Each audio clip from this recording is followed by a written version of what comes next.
I know nobody can see it. Backstage people can see it, but I was totally watching Ashley like Instagram herself under ice. I am not hip on Instagram. That is a fact. So there we go with that. Hey everyone, welcome to episode 10 of Yukon Dark, our Tiny Cthulhu actual play. It has been a heck of a day here in Shezbar. So yeah, it's been a thing. We're here with episode 10. We're in the back end of the show by far now. Only 3 episodes to go, including tonight. So next week will be our penultimate, because that means the one before the end, right? Yes, I did that right. English? Yes, you did. It's something like that. I'm a writer. I know words. And then in 2 weeks from today will be our big finale. So if you're just tuning in, you've got 2 weeks to catch up. So hop 2, I guess. So you can find out how terrible it will end for all of us. I can summarize it pretty quickly. Just one sentence. Everything is terrible. Everything is awful. That's right. We have a theme song. All right. And with that, I will hand over the show to our illustrious GM, Maddie Murdoch. Hello. Hey, well, we usually start this off with a little bit of an introduction and a recap. So let's go ahead and have all of our players introduce themselves. Let's start this time with Alan, and we'll go around clockwise. Hi, I'm Alan Barr. I am playing Jameson Moore, the sled dog musher / I guess hitter of the group, if we're going with leverage terminology here. My job is to be the one willing to throw a punch when nobody else is. And yeah, so I basically just make bad decisions on the group's behalf. That's kind of my role here. So they're all safe. But yeah, Alan Barr, I wrote the game. So there we go. Awesome. Well done, Alan. You did a great job. Yes. Yeah. I'm special. And it's fulfilling now, right? People are starting to get theirs. Yeah, it's fulfilled in the U.S. completely. We're only waiting on some international fulfillment. So, Nice. sorry, international backers. We tried to get it at the same time, but international shipping is kind of its own weird Cthulhu event. So, Just shipping in general right now is a mess. oh, yeah, I don't even. Yes. And speaking of, because I backed this when it was on Kickstarter, so I have my cool dice. This is what I was taking a picture of when Alan Called you out? calling me out for Instagram. No, I wasn't calling. I'm sorry if it came across as calling you out. No, I said that. You never said Yeah. Yeah, but no, they're very cool dice that come with the game. So yeah, I like them. And they glow in the dark. Yeah. Yes, The best that was a part. fun discovery. So yes, so I'm Ashley Smith. I am playing Molly McGee, who is the new money dilettante. So she's a little ritzy, but very much out for herself. So tries to help people if it helps her, basically. I like to play games and sometimes record them and or talk about them. So I have some podcasts out there that I'll talk about how to find at the end. So Awesome. Hi, I'm Ryan. You can find me on YouTube at Man vs. Meeple, where we do a wide variety of board game content, slowly creeping in some RPG stuff because RPGs are my love and that's where I came from. That's how I know Alan. That's how I got involved in all of this. So I love RPG stuff. So I'm playing Blue-Eyed Bailey today. Blue-Eyed Bailey's kind of a con man, but he's kind of gotten sucked in to this group. It's less about a con now and more about just like surviving because we're in a pretty bad place. And yeah, Bailey's not much of a fighter. So this is probably not going to go great for him. Excellent. And Gina, you're muted, I think. Sorry. I'm Gina. I like to play games as well. I've been playing and streaming and podcasting for about 9-10 years now. I also work on TTRPGs in my real life. Do editing and some writing and project management, that sort of thing. And I play Katie McGraw, who is a fur trapper, but she's also the mystic archetype. Katie has recently discovered that what she thought was just kind of misfortune and uncanny weird stuff that happened to her whole life is actually magic or an ability to kind of control elements and that sort of thing. So she was so that's kind of exciting for her maybe a little bit right now. She also has a companion, a raven companion named Edgar, who she's had for a long time, since she was little. Awesome. Thank you, Gina. And I'm Maddie Murdoch. I'm a freelance writer, and I am the GM for this evening. And I'm super excited. Last time we had Gina was gone, actually. And so her character missed out on a couple things, but it actually worked out story-wise because we kind of split the party where Gina's character, Katie, spent time above ground while everyone else went down into the mine. And that was fun. It included things like exploding bears and the return of Curtis, the dead person.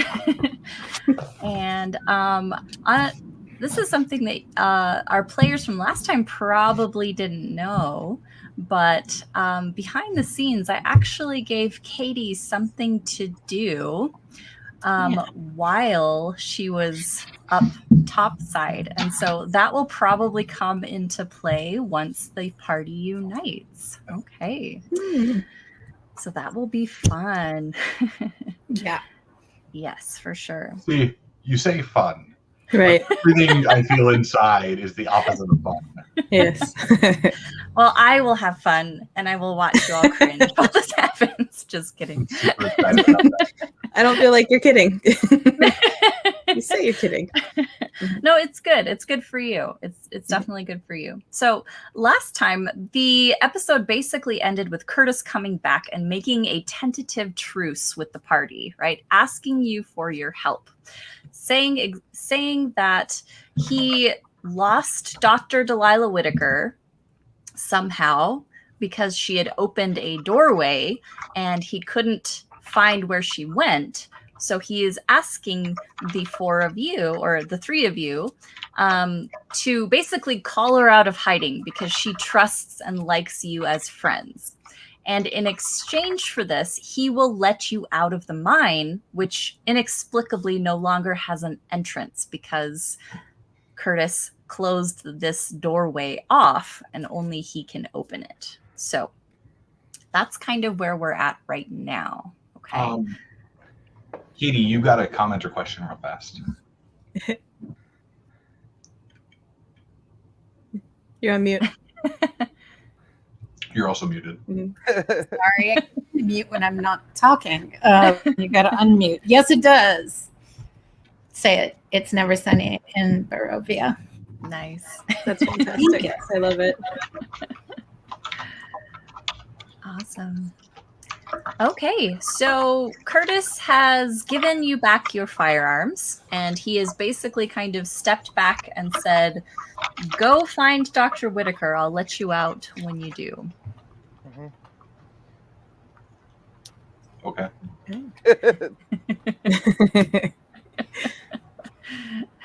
And so now we have to head down the opposite tunnel of where we were at. Yeah? Yes. Yeah. Okay. Exactly. Ugh. Okay. Right. So, I know we gave our word and all that we wouldn't kill the good doctor when we found her. I'm going to wait till we're farther down the tunnel, obviously, before I start talking. Yes. In case that needs to be clarified. I'm not going to be like, Past the line of dead rats, right? Oh, no. Yep. Oh, yeah, right. Yep. Mm-hmm. so you're saying your plan is Right. I was something awful? Well, I mean, something awful could be described in the last couple days, frankly. It really depends what shape she's in when we find her, I suppose. That's true. If she was all Like, as if kinds she of- looks like a human or not? That would be part of the shape she's in, yes.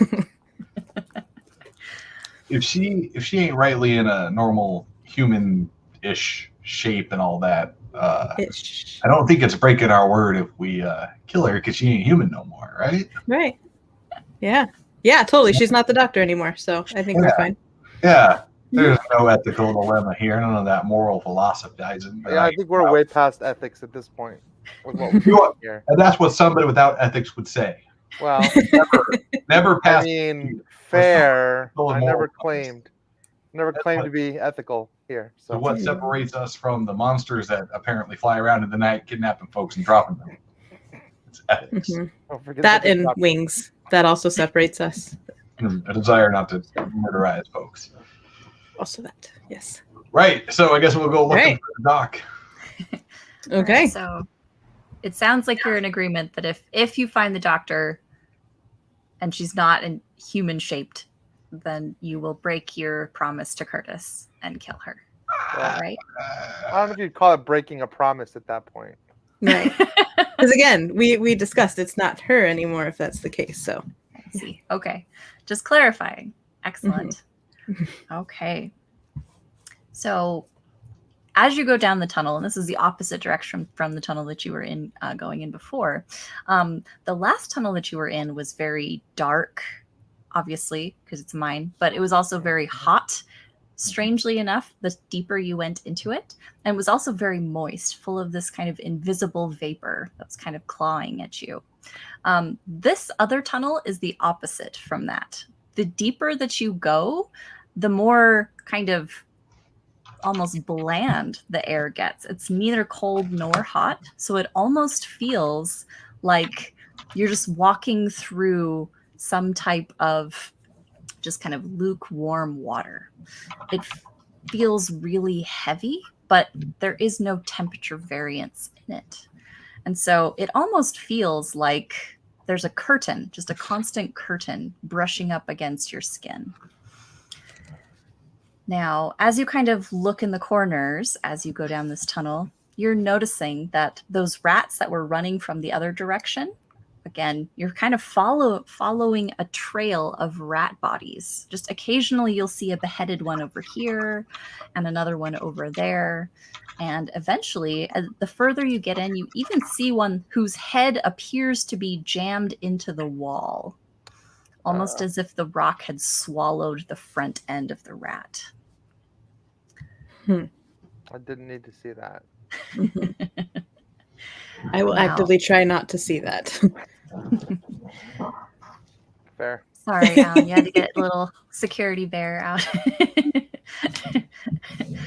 Now, the other thing that you're also noticing is that last time you heard Dr. Whitaker's voice, and it sounded like she was a little bit disturbed. She was asking for help, kind of calling, but in a very quiet voice. And this quiet voice is echoing just a little bit. And so I'm going to have everyone roll perception to see if you can kind of hear where it's coming from. Okay. I got a 1 and a 6. So, yes. All right. I got a bunch of 4s, so nothing. I was successful. Excellent. All right. So Jameson and Molly, you feel like you can probably get the direction where she's coming from. It sounds like she's over to the left. And as you kind of go through all of the tunnels that start veering off to the left, you do feel like the sound is getting louder. And this is a sound of her, again, voice calling for help, but then also just maintaining a very quiet timbre. Now, eventually you come to what appears to be a dead end. However, this is the place where her voice has been resonating the loudest. Can I? Go ahead. I was gonna take a closer look around the tunnel area, like perception. Sure, go ahead and do that. Okay. I did not mean to cut you off. If you have more to that's say, fine. please. Nope. Okay. Go for it. Yeah, don't make the terrible things are down here first. Yeah. Success. Okay. So as you kind of study the rock, and this is assuming, again, Bailey's holding his lantern up so that you can kind of see it. You notice that there is some dirt on the ground that appears to have been moved recently. And it looks like it was kind of scored by a giant, maybe some type of scythe or hoe, where it just kind of cut a deep furrow into the ground.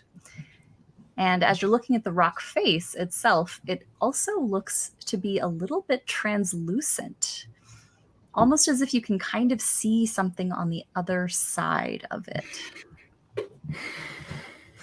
Okay, do we still have the shovel handle, or did we lose that in the pit to whereverville that we were in last week?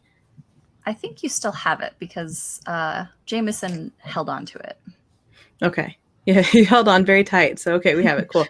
I take the handle of the shovel and just poke at the wall to see what happens. That seems like a good idea in a Cthulhu game. Just poke at things, see what happens. The weird wall, yeah. Yeah. Uh-huh. The first time you poke at it, it just feels like you're poking at just a stone wall. But then the second time you poke at it, you suddenly feel like the wall has a little bit of give, almost as if it's some type of membrane that you're kind of pushing up against. I don't like that. Hey, Jameson, come here and look at this. And I hand him the I don't like that. handle. So Yeah. there we are. All right. Okay. I'll come over and look at it. And just like what Molly was kind of saying, it seems like it's just a regular rock face, but it does seem like it's a little bit translucent. And as she's kind of pushing at it, it does feel it does kind of look like that maybe it kind of just indents just slightly as she's pushing on it, as if she's maybe pushing on some type of canvas curtain. I say, look how strong I am. I can push stone in. Look at this. Isn't this cool? Uh-huh. Yeah, something about this doesn't feel right. Yes. Feels like yeah.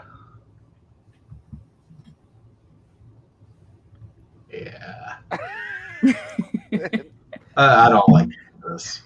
There are no words for it, basically. Yes. Let's just keep moving forward. Try through the membrane? No, not.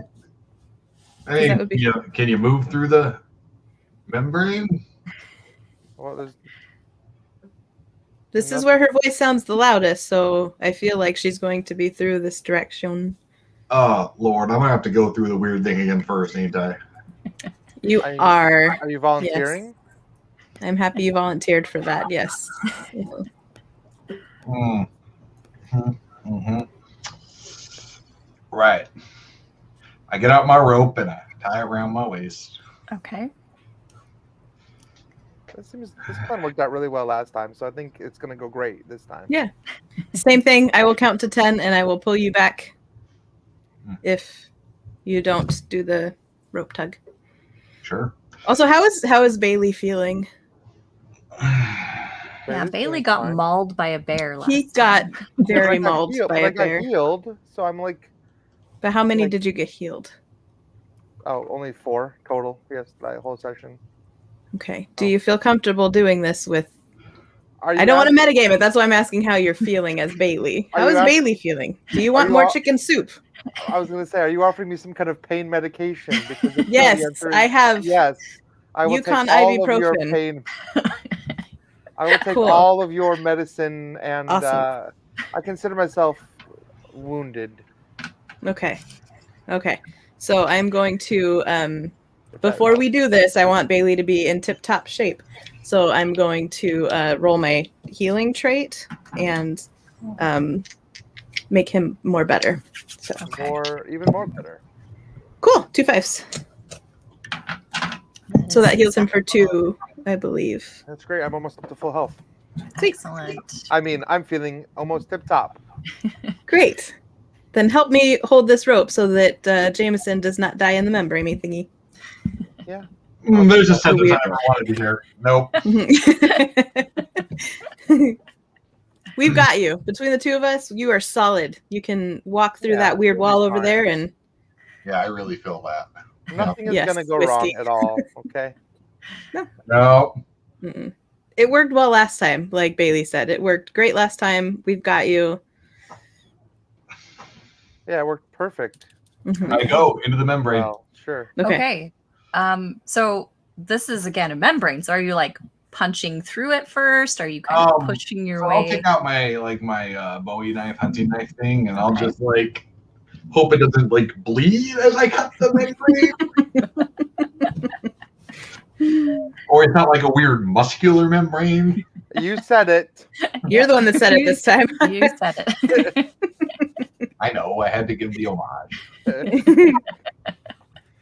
Okay, so as you kind of stick this knife into the wall, at first it just feels like you're scraping against stone, but as you continue to push harder, suddenly your knife bursts through and you see a little trickle of something clear, and it smells foul.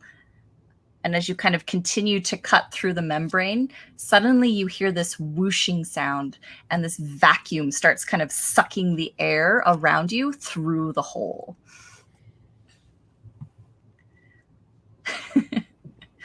Do you keep cutting? Is the doctor's voice getting louder? It does. As soon as you puncture the membrane, you're suddenly hearing her voice sound super loud, like she's screaming at the top of her lungs. I'm gonna cut it up and pick it up. I can go through the giant, weird membrane-y whoopee cushion. Okay, you slice the hole bigger, and again, kind of defying the laws of physics. You're seeing this clear liquid ooze out of this cut. But at the same time, you're hearing this rush of wind as all of the air around you is getting sucked through the hole. And suddenly the slice is probably big enough for you to get through. And as you look in there, you see a little glimmer of light. Maybe looks like a candle really far away through the tunnel. All right, hang tight, everyone. And I'm gonna need more than 10 seconds, probably. Okay. And I go. Okay. You kind of slide your way through this slash in this membrane, and you feel, again, just the air rushing past you as it's getting sucked into this new room. And as soon as you set foot on the other side, suddenly it feels very cold. And even though it's a shock from the kind of temperatureless air that you were just in, this suddenly feels kind of normal to you, as if this is natural. This is how the mind should feel. It is very freezing cold beneath the surface temperatures, and you feel a little bit relieved, even though it is so cold. Now you're hearing Dr. Whitaker, and she was screaming, but then kind of she stopped as if she was aware that someone was coming close to her, and she says, "Is someone there? I hear footsteps." Jameson, Doc, here to get you out. And she says, "Oh my goodness, how did you get here?"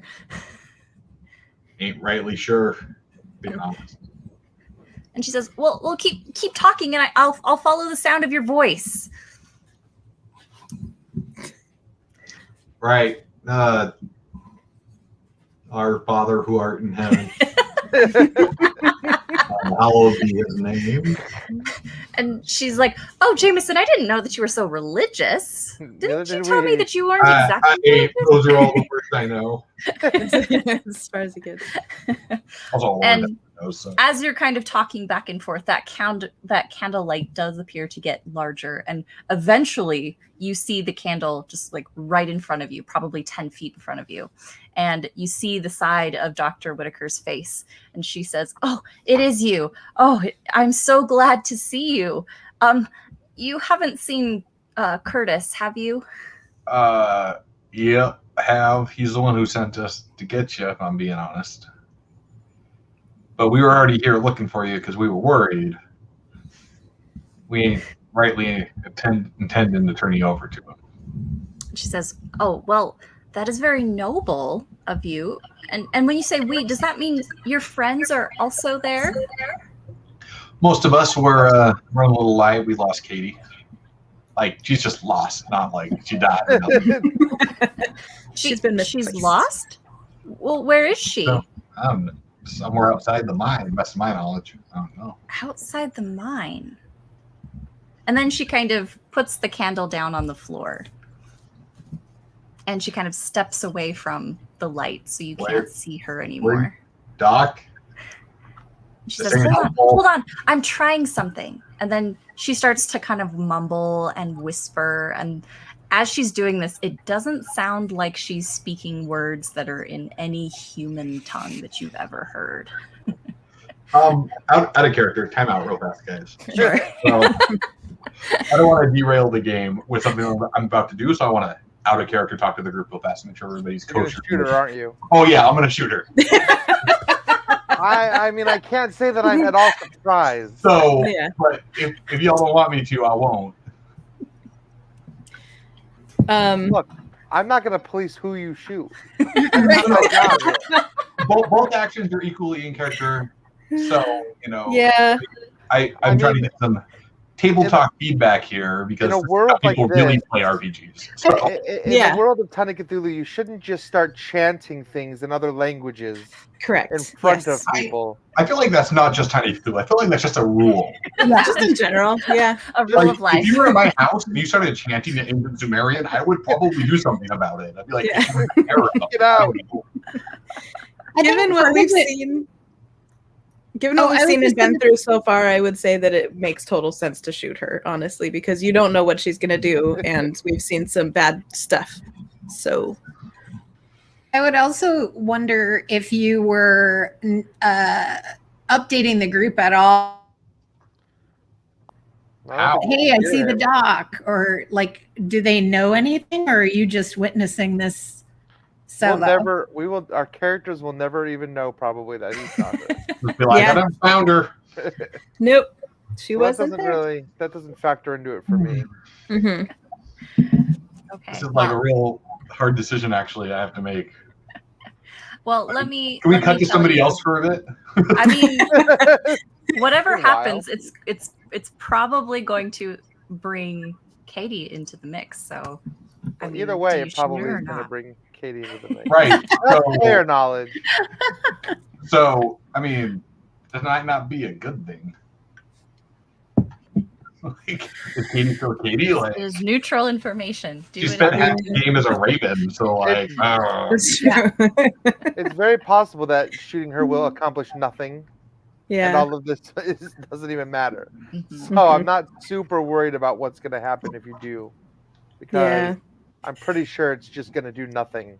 But Either way, and this is probably something that you should know. If you're going to shoot her, I'll probably give you disadvantage on it because she stepped away from the light, All right, so you're I kind won't of do it. shooting into the dark. it's not worth that. I mean, you can try. See, that now just sounds like a challenge. Yeah, how do bullets ricochet in a Right. membrane? The Yeah. challenge. not that I'm trying Do to you make accept, Alan? it. I'm not trying to Put the talk you out of Allen in it, but it is challenge. a really, really hard shot to make. But Alan's really lucky though. Like he's just like a dice demon, right? So like Yeah. Yeah. That's That's you true. could totally do it. Mhm. That's still one of my favorite stories to tell. Anyway, all right, I'm not gonna shoot her. I like the doc. We had a moment, so I'm gonna refrain from putting 6 in her stomach or something. Okay. All right.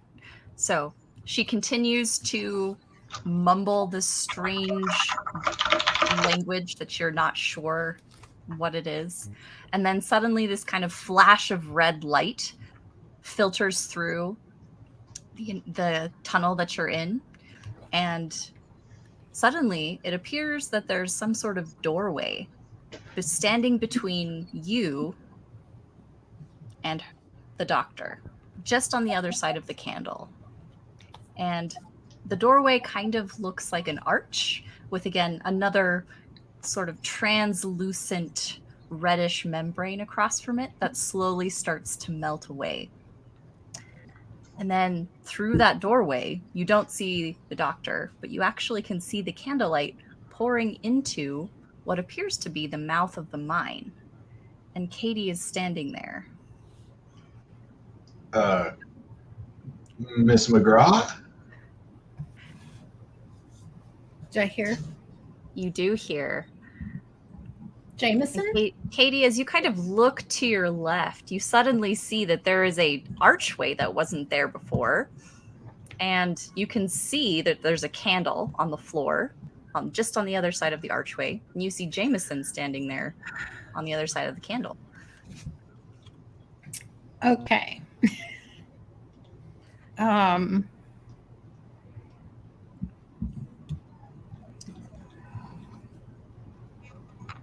Edgar, you think this is what they've been talking about in this here book? And Edgar kind of caws and says, "Oh yes, this is what was in the book." Then, Okay. yeah. Wow. I might have a mite more cunning than a moose or a bear, but I ain't one of those cult folks either. You think we should risk it? Then you kind of hear Delilah's voice, and she says, Miss Katie, if you're going to walk through the door, I suggest you do it soon because I can't hold it open for very long." Jameson, everything okay in there? Nope. Relative speaking, like? Define I okay. walked through a wall of stone I cut open and it bled, and then Doc here was inside the wall, and then a door, and I'm just kind of on the fence about shooting everybody, or maybe myself. It's a regular like day in Porte Blanche. You see that.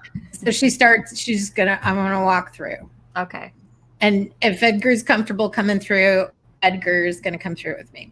Okay. Edgar stays on your shoulder and follows through. And just as you walk through the other side, instantly the door collapses and disappears.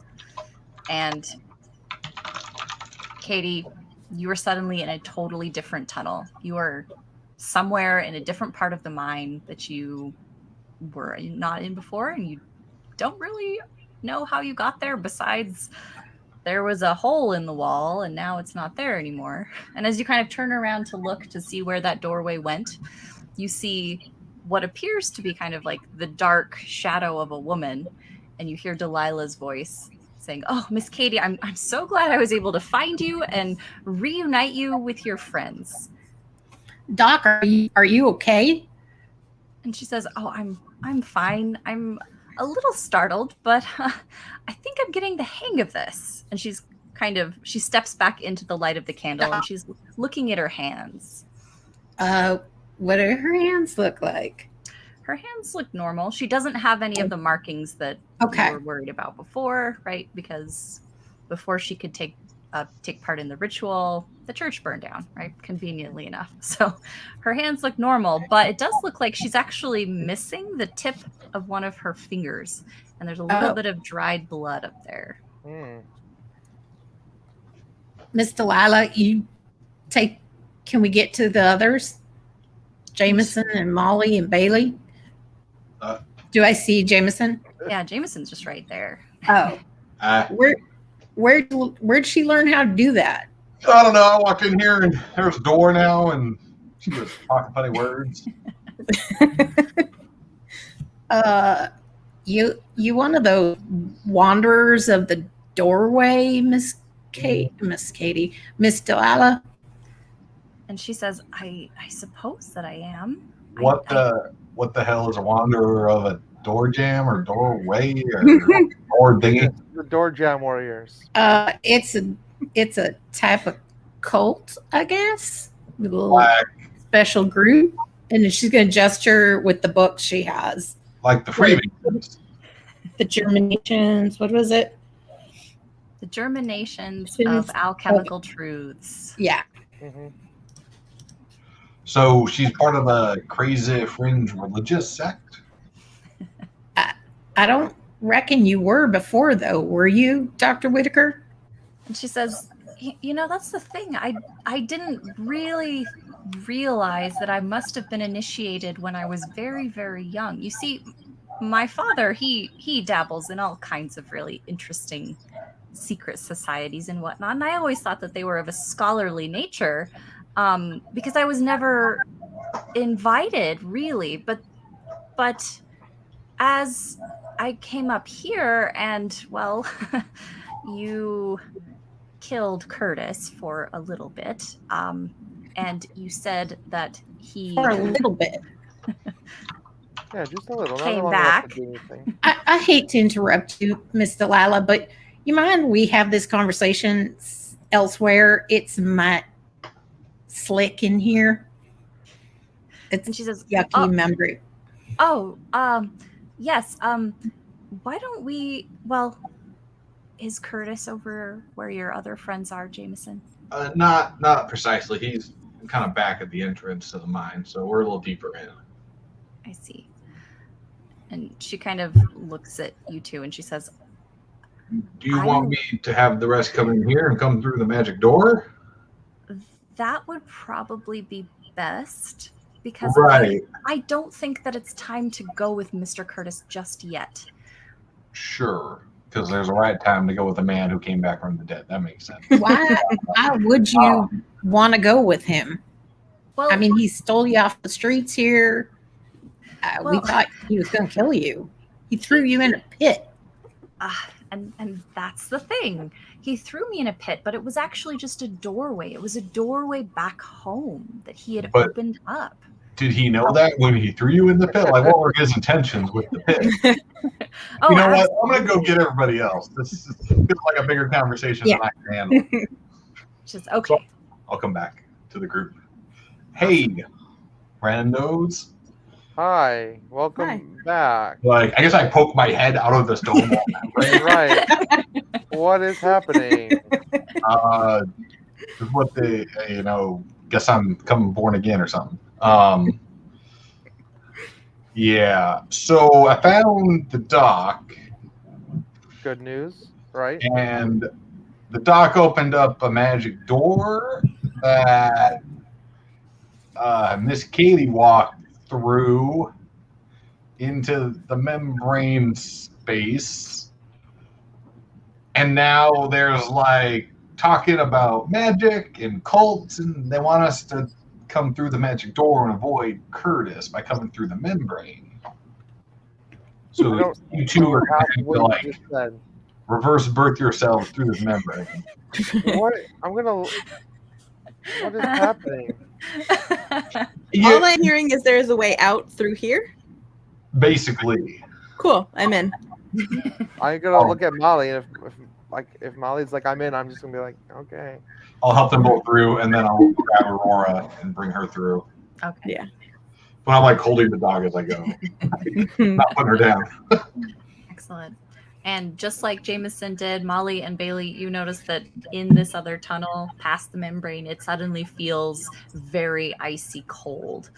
But again, it feels like a normal temperature for the first time since you've been down here. So it's a little bit refreshing. Okay. Now, as the three of you return back to the small circle of candlelight, you see Katie there, and you also see Dr. Whitaker. Mm-hmm. Now, she says, oh, go ahead. It's the dock. She says, I'm so glad that you're here. I didn't think I'd see you again, to be honest, but I was hoping that I would, and that's why I came back here. Uh-huh.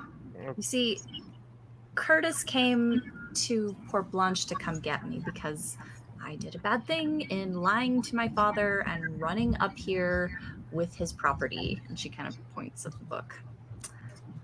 She says, I thought I could make a difference, but I didn't realize what was happening up here.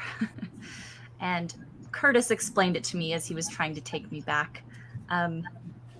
Ms. Katie, I don't know how you knew, but you said that you saw Curtis throw me into a pit.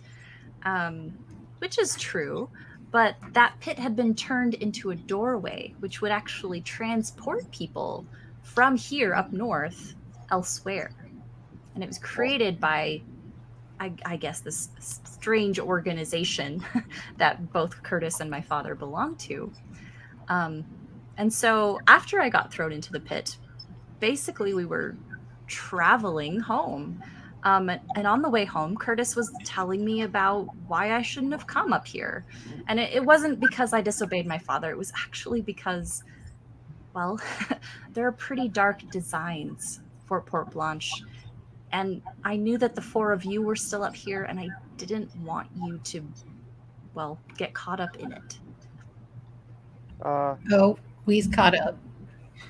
I heard a lot there, but did you just said that Curtis has a door that can take us out of here? If that's the case, I think we should be going to find Curtis. Like, he can throw me into a hole if it's going to take me someplace far, far away. Well, that's the thing. He might be willing to do it, but what he really wants to do is take me and get out of here before, the doorway into the sky opens. Well, take all of us. That sounds I'm like on board to get out of here. I think that's fine, and you're welcome to leave, but I personally don't want that door to open. I mean, well, I don't know how much you know, but if the door in the sky opens, Porte Blanche is going to be in a lot of trouble. And not just the people in the town, everyone on this planet is going to be in trouble. these the doorways, Miss Delilah, that creatures from the sky can walk through, like it says here in this book. It says yes, that's exactly right. What did you read in the book exactly? The book, and I'm going to do the accent thing. No worries. Basically, she read. Just to give you a little context, this was the homework that I gave for Katie. So while you were all down in the mine fighting bears, Katie was up studying the book. I had an adventure with words, which is always more exciting than probably what you guys did. But she saw in this book that there those who are initiated into this group or cult called the Wanderers of Doorways, and they usually have that tattoo, the open doorway with the light pouring out of it on the back of their necks. They can open doorways into space and time. And they can use those doorways as passageways to, like portals, to other locations on the planet, or enter voids in the universe where time doesn't even exist. And sometimes even a really powerful person who can do this can even rewind time by using these doorways and traveling back, preventing, say, like their own death. And also people so before it sounds like all too awesome, people can also trap other people in these doorways. So, presumably they can't get out because they're stuck someplace in time and space. And that normal people can go through these doorways and these pockets in space. But only initiates, or those who are initiated, can open and close the doors. And the doors are often left open because they're really difficult to close. So they're frequently hidden deep in caves or within like mines. So regular folks don't just stumble on them. But also, the book also mentioned that there's a book out there, and it sounded like what is it, Laughter in the Sky book? Yeah, Laughter Beyond the Sky. It sounds like that book. So there are books that can tell you how to open doorways into the sky to invite creatures from beyond the stars to walk through. Although those are very dangerous. And they take a large amount of human sacrifice to perform. And they're not recommended for anybody living within a community where like missing people would draw a lot of attention and that sort of thing. So, and I think there was also a bit where near those doors, like people can maybe walk in and out, but near those doors, like animals are affected adversely. Am I remembering that right, Maudie? Mm-hmm. So presumably like the zombie moose, the weremoose, yeah, and perhaps like the rats I don't know about, but that you guys saw. Yeah. So presumably there's already some of those doors, or at least a door open. Plus we saw some pretty strange creature that's currently in pieces along Main Street. Oh So I think that's it. Did I remember? Yeah, that was Okay. fantastic. Thank you so much. Cool. Excellent. So Delilah says, and that's exactly what is written in this book. But what's not written in this book is specifically the fact that, people who are initiated into this cult of the Wanderers of the Doorways, can open these doors if they know how to do it. And that's the strange thing, because I didn't know that I knew how to do that until Curtis was explaining to me how the doorways worked. And I realized that as a child, I had been hearing these types of pieces of information from my father ever since I was little. I just didn't know what that was. And so while Curtis was explaining to me that, Mr. Mumford came up here to the Yukon to open up a boomtown specifically with the intention of sacrificing all of its miners and townsfolk to open this other doorway into the sky, I knew that I had to come back here and stop him somehow, because I thought that all 4 of you would be in danger, and of course the rest of the miners in the town. And so I somehow opened a doorway in the doorway that I was traveling with Curtis in, and it opened up down here in the mine, and I just ran from him as fast as I could. And I've kind of been trying to experiment, trying to see what I can do, but if the book is correct, then perhaps there's some way that I can open up a door into wherever that's outside of space and time, and I can maybe trap whatever comes out of this door in the sky in there so that it doesn't get unleashed on the town. I just don't know if I can learn how to do that fast enough.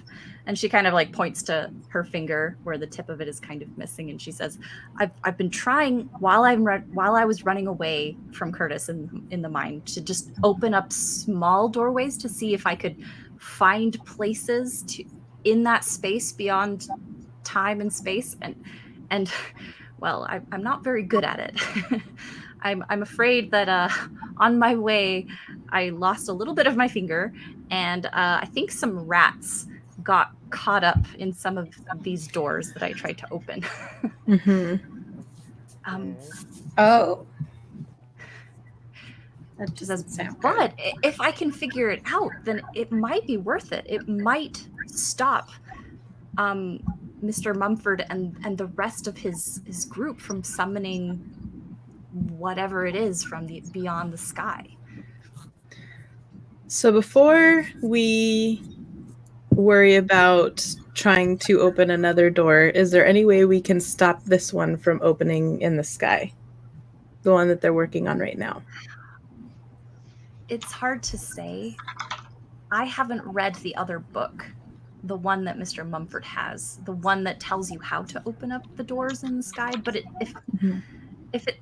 if what you've told me about the boomtown is true, and that this boomtown has been here for a couple of years, then it seems like he's been working a long time on offering those human sacrifices to open the door.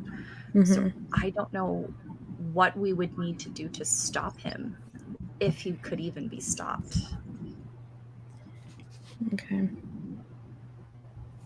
I mean, we could try, right? Who's Mumford? I assume that's Mr. whoever Barden. Yep. has the book. He was Mumford somewhere else, and like we found the newspaper clipping that is talking about him coming up. So if Barden's the one that is opening this window, we could also just kill Barden. Yeah. And then he can't do it. That could work, but I mean, I know that he has plenty of associates in the town. So we might have to kill all of them. I mean, I really don't want to kill anybody, if that's possible. But I think that might be a better alternative to unleashing this thing from beyond the stars here. Are the folks with the marks the same group as wanderers? Or is it like a subset? I don't know exactly. From what I can maybe guess, it sounds like Barden, because he has that other book, he found some type of spell that would protect him from whatever comes through the door, and that might be the ritual that they've been doing, because they've been very selective on who can receive that ritual. And of course, also, it seems like all of those people have not disappeared over the last several years. So I think it might mark them apart as people that are, I guess, involved in his little plan. Whereas all of the other people in the town, like the miners and perhaps some of the visitors, they aren't as lucky. I don't think that they're related, though, because if you recall, Barden asked, or Mumford asked my father for help, but my father refused to come. And in fact, he also refused to bring this book up here, probably because the way to stop him was in the book. I don't know exactly. But it seems like he and my father don't get along very well. So I don't think that they're part of the same thing.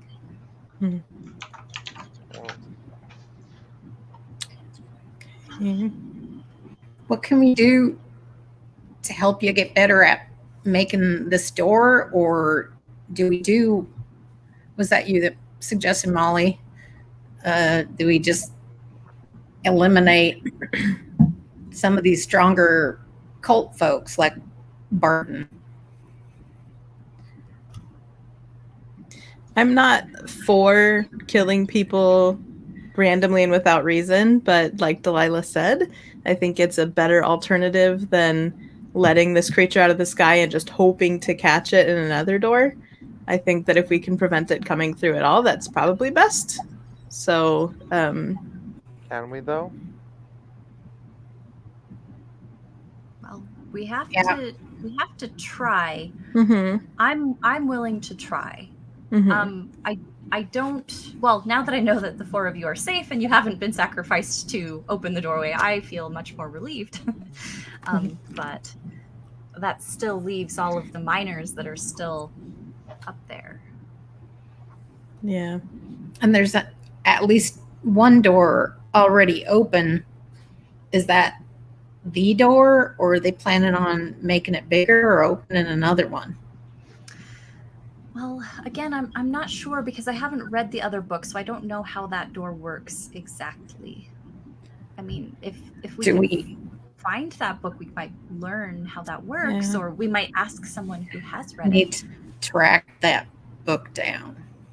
Mm-hmm. Do we know that it's the sheriff's deputy that has it? Do the characters know that? Yeah, well, we surmised it. Okay. Edgar saw Henry running away from the hotel with. So we assume that he has the book. Mm-hmm. Okay. So we know who has the book, and I think that Delilah is our best shot at doing anything about this. So we should probably try and get that book and get it into her hands so she can read it, because it was no good to us. We didn't understand what was in it. I mean, I'm not going to read it, so that's fine. Mm-hmm. Yeah, and as long as Henry hasn't handed it off to anyone, but he's still the point of contact that we have some certainty about. Well, I doubt he's just going to hold on to it. I mean, I'm sure he's handed it off to somebody. So, want to go find him and ask who? Yeah, but I thought he was anti-Barden, so maybe he's not giving it to Barden. We can go see and find out. Yeah, I mean, I guess there's only ever one way to find out. Because he's either a good liar or they turned him somehow. Or maybe he's not with them. Well, I mean, we know where he lives, right? So, yeah. Mm-hmm. Do we? Okay. I mean, we know he works out of the... Yeah, I mean, First out of like the jail. it's a small town, so there's only Okay. like 2 places he Right. could be. Yeah. Okay. Well, I think that's my my input. Yeah. I Go don't know find about all this Henry. magic stuff, but I know we can probably find Henry. Hmm. Sounds good. Okay. Well, then if that's the first thing, well, that must be the second thing we need to do. The first thing we need to do is get out of the mine without Curtis knowing. Well, can you Can just you zip use us out one of of there? your doors to make it work? And she says, that's the thing. I've tried. I've tried trying to get out of the mine, and every time that I open up a door, I just end up at another place in the mine. So I think that Curtis has maybe blocked off the mine, so I can only take us to other places that we've been before. We can't go up the pulley elevator. He did some mumbo jumbo magic stuff that kind of stopped that from happening. Oh, I see. We just need to kill Curtis again. I mean, you don't seem to be torn up on the idea that you might have to. Hey, We I weren't don't- able to. We I was- tried.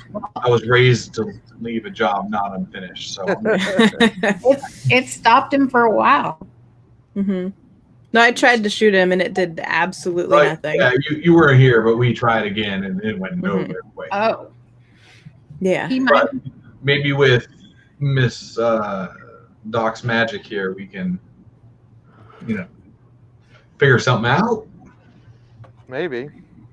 I We think could try. I don't want to be in this mine forever. Yeah, Hmm. I don't either.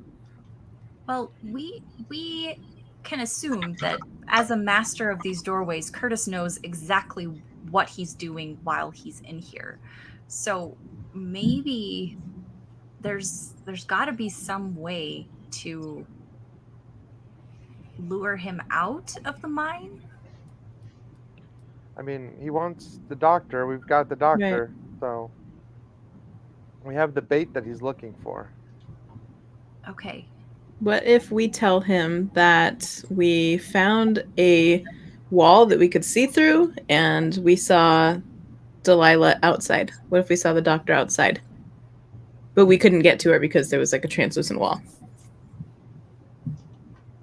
Wait, we saw a wall that let us Like see the out- membrane wall that was kind of like translucent that we could kind of see through. What if we Mhm. tell him we saw one of those that led to outside and we saw Delilah out there, but we couldn't get to her, but she's outside, and so that's where we all need to go.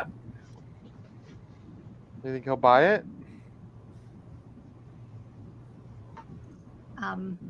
I think if any one of us is the best liar, it might be you, Mr. Bailey. I mean, probably. I can probably lie to him about anything, but I want to make sure that we all are on the same story.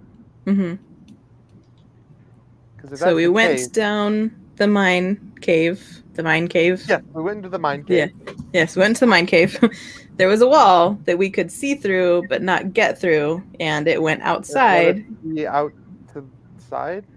Yeah, it let us see outside, and we saw Delilah out there at the mouth of the mine, where actually Katie was, but we'll say it was Delilah that we saw.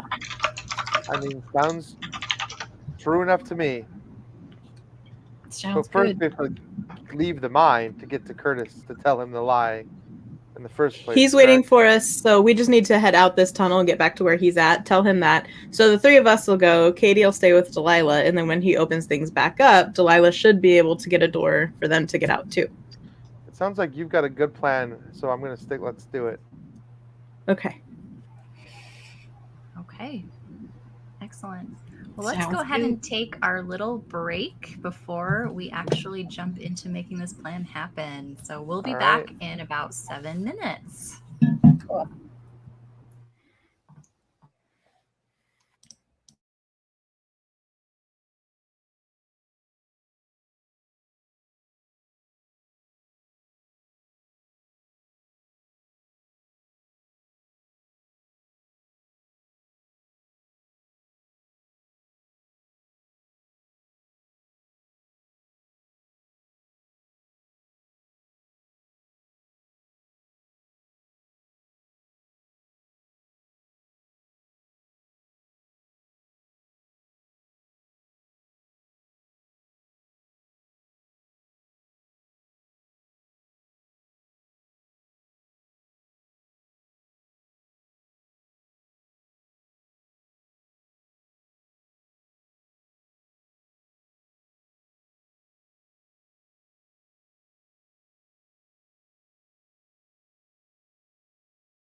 Oh no, we lost Gina.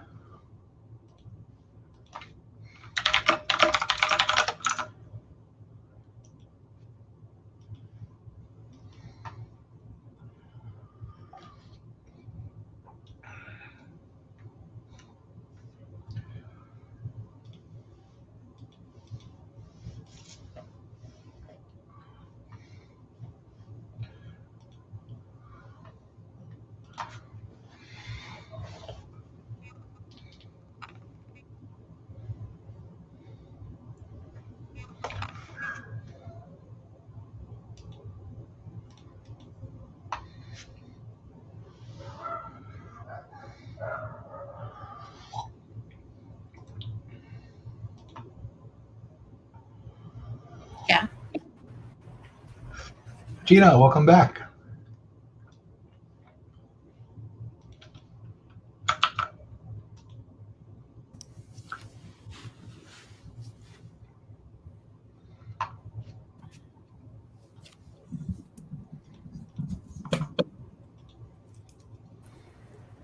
Gina, are you trying to talk to us? You're muted. Now you seem to be unmuted. Uh-oh. There you are. No, now I can hear you. I can't hear.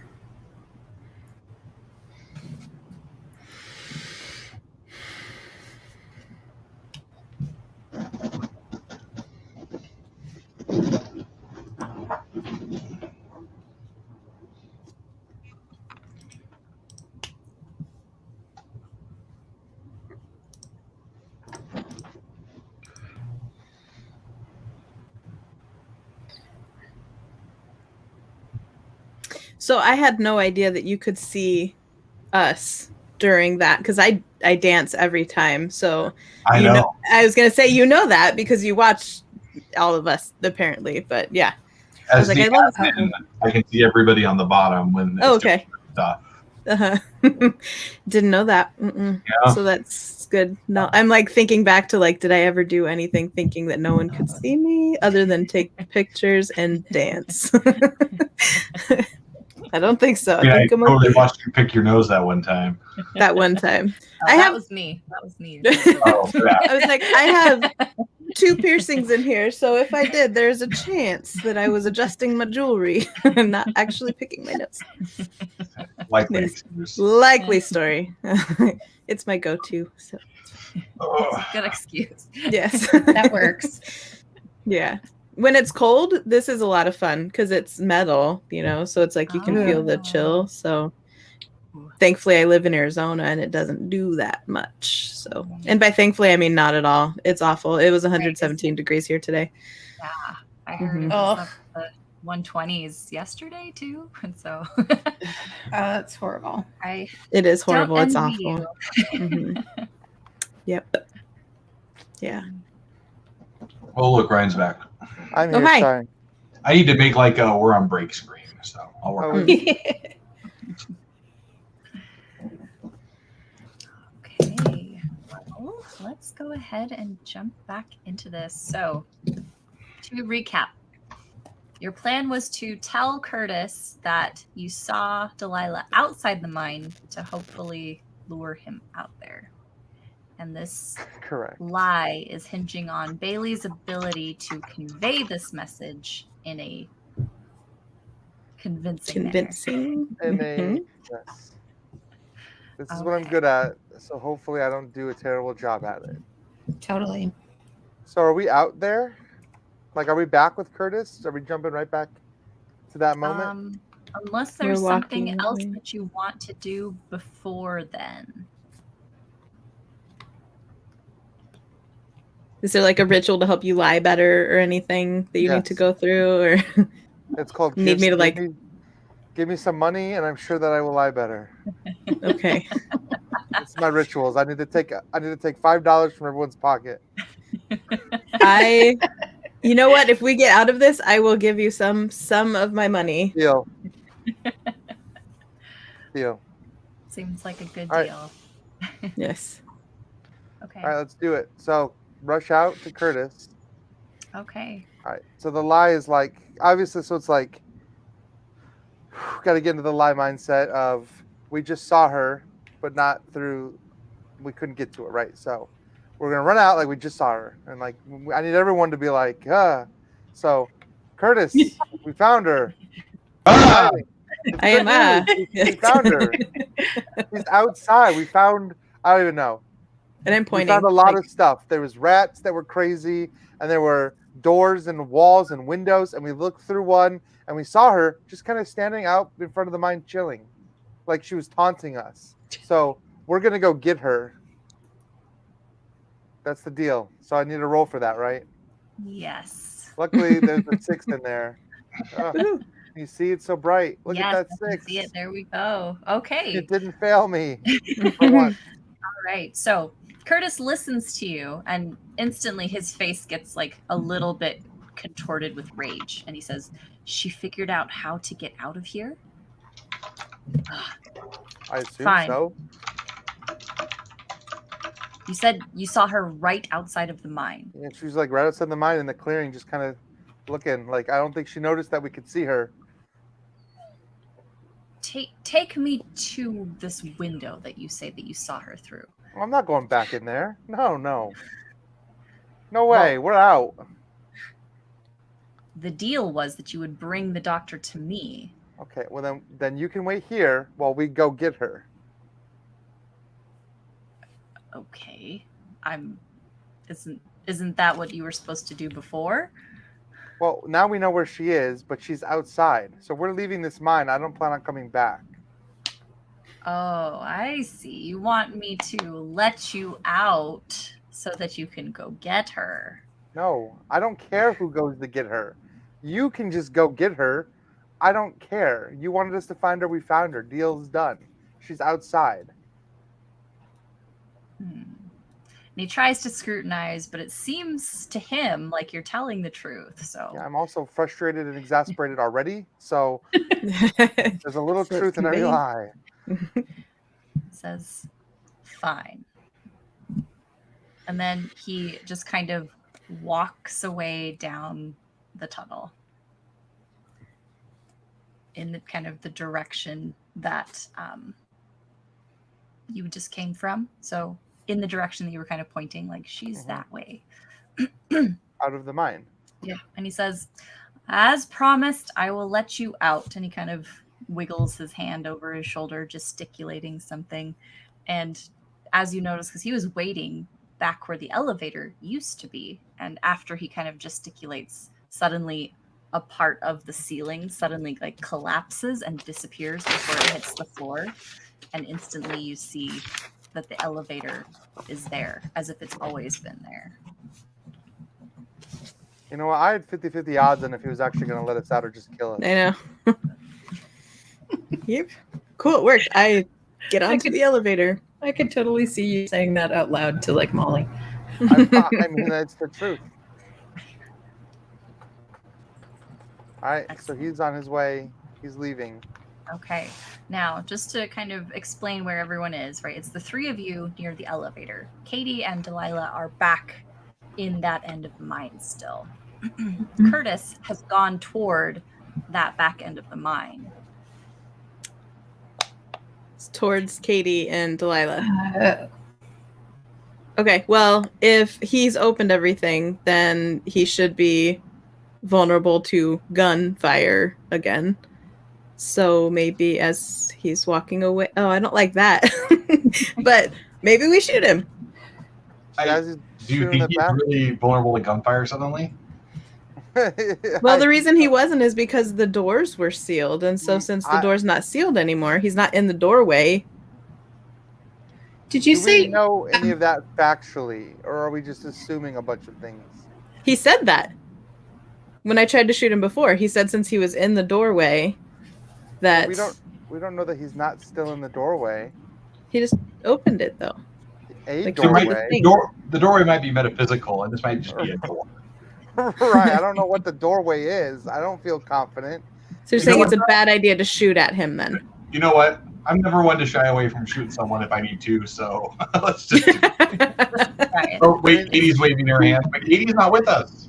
Yes, No, No, and I that's want to why- ask GM a she's question. Okay. I'm just trying to ask Maudie a question. What's your You question? said there was some sort of collapsing or something that happened when it opened up again. Is there any way that Delilah can feel that something opened up or hear anything? Okay. So while these three are deciding whether or Yeah. not they want to shoot Curtis, we'll jump over to you and kind of figure out what's happening on your end. Okay. So Okay. Delilah she's still trying to kind of like whisper, mumble under her breath, as if she's like trying to memorize something, drawing from a very, very long time ago memory, just trying to figure out exactly what to say, because it seems like she's just trying to practice opening up doorways, right? And she keeps making these strange hand gestures and just mumbling this strange language that you never heard before under her breath. And then she suddenly kind of looks up and she says, "Oh, I think Curtis unsealed the mine. I think we can get out." Let's get out. She says, Okay. I just need to remember what I did to bring you here and do that same thing so we can go back to where you were. And then she kind of just says, okay. And then she starts like mumbling and gesticulating her hands. And then just like before, Katie, you see this kind of reddish archway open up right in front of you. And she says, "Oh, it worked. Okay, run through really quickly and I'll follow you." Come with me now. I got to keep you safe. I can't leave without you. Either come with me now, grab my hand, or I got to stay with you. And she says, "Oh, okay, we'll try it. Let's go together." And she kind of like grabs your arm. Yeah. And then she's like, "Okay." And then she suddenly says, "Oh, Curtis is right behind us. Let's hurry, go through." And she just kind of like walks through. Okay. And you kind of go with her. And then you hear like Curtis like yell right behind you as the door seals shut. Okay. Now, the three of you, you're muted, Alan, I think. What kind of eldritch sorcery has stopped me from speaking? If I hear Curtis yell, I'm just going up. I'm out. Yeah. Nope, Yeah. we're done. Mm-hmm. Okay. So the three of you need to wait on Katie to let you up through the elevator because the controls are up there. So we're going to need Katie and Delilah to roll to see if that they can just decide, oh yeah, there's an elevator, we should activate it. So Katie, why don't you go ahead and just roll to see if you have this idea that, hey, the elevator looks like it's right there, it should be working. This would be a terrible time for Katie to betray us. I got a 6 and a 2. Okay, excellent. All right, so Katie, No betrayal. you're like, yes, my friends should be at the elevator if the mine is already opened. So Katie, you rush over, you hit the control to kind of start pulling the elevator up. And it's just a pulley system, so you're just kind of pulling the rope with... And ask Delilah to help me so we can pull them fast. Okay, and you're pulling as fast as you can. So the three of you down there, you see the elevator starting to rise, you jump on, and you immediately start going up. Now, it does take a little bit of time because this is quite a deep mine. But by the time you get up, you can see kind of like a flickering of the night sky through the entrance of the mine, about 40 feet ahead of you. And Delilah says, okay, I think that worked. Let's get out of here. Yes, let's. And so she starts rushing to the entrance. The four of you start rushing to the entrance. And then suddenly, as you're nearing the mine tunnel mouth, you see Curtis just kind of step right in front of the five of you. And he says, well, that was clever, wasn't it? I drawn you. Drawn you. Okay. Yep. Excellent. All right, so let's go ahead and enter combat. We'll definitely give Jameson that surprise round at the beginning because that was his first instinct. He's been ready and waiting to shoot Curtis all night. So he's going to go ahead. It's true. Okay. Yeah. let's have everyone just roll initiative real quick. Oh. Okay, so what did everyone get? Woohoo. Bailey has an Okay. 8. Bailey has an 8. Okay. 7. Bailey has an 8. Katie has a 7. All right. How about Molly? 9. 9. And Mhm. Jameson? 5. 5. And Dr. Whitaker got an 8. And Curtis got a 3. Okay. Alrighty then. Okay, so Jameson, we're going to have you go first, and then we will enter the combat order, starting with Molly. All right. Oh, I'm gonna pull my gun and shoot. Okay. And let me roll my dice here. I was successful for 1 damage. Excellent. Okay. Now I'm gonna shoot again because I get 2 actions. Yay. Mhm. And I was successful on my second attack as well. Great. Okay, so 2 bullets. Fire and hit Curtis. Cool. Okay. Excellent. Okay. Molly, it is your turn. Same thing. I'm going to also shoot him. 2 6s. Great. So I shoot him once, and then I will shoot him again also. Okay. And 2 6s again. I told you these dice are awesome, Alan. Thank you That's so much for fantastic. these. It's great. I hand rolled all the dice and picked one and then mailed them to you. The third dice this time was a 1, and the other time was a 3. So like those ones didn't roll great, but I did get 2 6s out of each one. So Excellent. Okay. All right, then now it is Dr. Whitaker's turn. Okay. And she looks like, again, she's trying to remember what she forgot. And she's starting to kind of like mumble some words and then just kind of saying like, oh, that's not it. Let me try again. And she is just trying to cast some type of incantation that she can't quite remember the words to. So she's going to spend her turn trying to remember what that was. All right. Nice. Bailey, it is your turn. Yeah. So I'm not much of a fighter, but I'll get my blade out. Is there anything? I mean, we don't have the dynamite cart anymore, right? Like, well, that's long gone. Is there anything else in the mine? Like, are there lanterns, like kerosene lanterns, along the walls or anything? Yeah, you actually see some. Okay. And I've still got my kerosene lantern, right? Yes, you do. Okay, I'm gonna throw it at him Okay. because it's filled with kerosene oil in there, right? Like, Yeah. Nice. yeah, I'm gonna throw it at him. Okay. Which is not great for me, so I might miss. And either way, it probably is gonna start some kind of terrible fire in a small enclosed area. But, you know, I did roll a 6 though. 6 and a Nice. 4. Okay. So the kerosene lantern successfully crashes all over him. Excellent. Okay, and it does catch his clothes on fire. Yay! Okay, so he's going to be taking some fire Cool. damage from that. yay. Good thinking, Bailey. Okay, Yeah. is there anything else that you want to do on your Make turn? sure, yeah, get behind Jameson. Get behind Jameson. He's got the guns. That's fine. He's I don't want to be in inflicted front of him. That's for sure. persistent fire damage on Curtis, and yeah, now he needs to hide. Yeah. Okay. Excellent. Okay, Katie, it is your turn. I'm gonna take a shot at him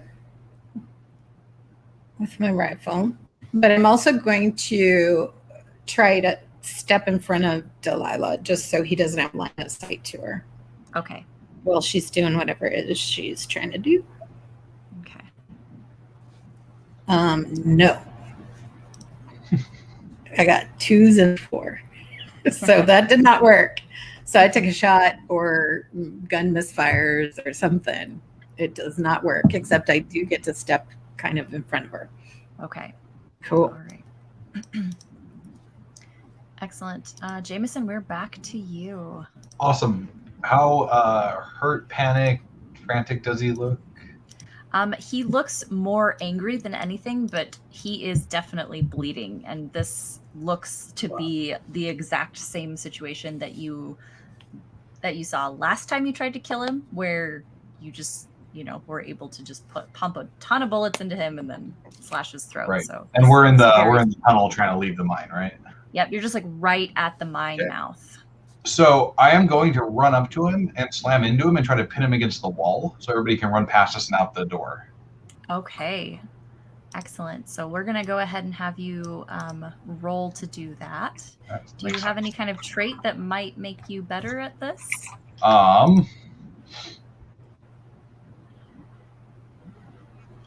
Daring?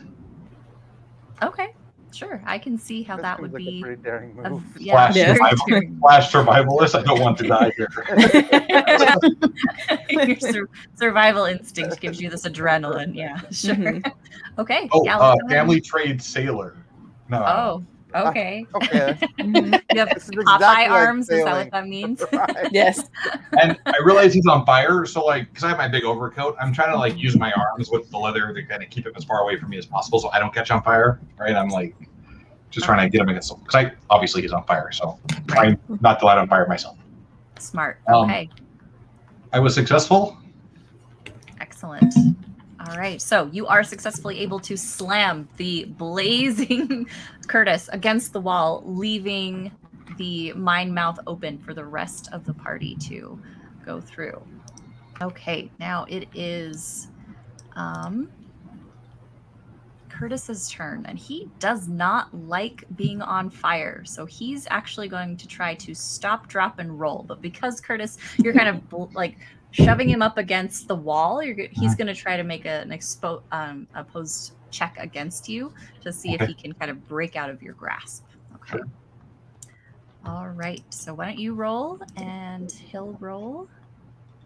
And he didn't succeed. So I did succeed. Okay. All right. So he tries to throw himself to the ground, doesn't succeed. So he's still on fire and screaming angry epithets at you. Okay. Well done. All right, Molly, it is your turn. You feel like you maybe could shoot him, but it might be a little more difficult because now Jameson is in the way, but the mine is now open. Just, I'm yelling, just get out. Yeah, I run. Okay. All right, you run out of the cave. Excellent. Or the mine, excuse me. Okay. It is now Dr. Whitaker's turn, and she is still trying to kind of think about what she's doing. So she's going to go ahead and try to roll. Okay, and then she does succeed. All right. So what she does is she actually opens up a small pit into the floor. And those of you that are kind of standing close to her, especially you, Katie, you can kind of see that this pit looks pitch black. Like you can't even see the edges of the top of it. It just looks like a black hole opening up into the ground. And she says, I think I did it. Yeah, I think I got it. And then she kind of says, yeah, why don't we put Curtis in here? I like that idea. Yes. That's better than I thought. Leap of faith into it. Yeah. Yeah. I'm down with that. Jameson. Yeah. Delilah made a Curtis pit trap. It ain't a trap if you're yelling it where he can hear. It's still a trap. Throw him in. Let me know when it's my turn. Okay. All right, Bailey, it is your turn.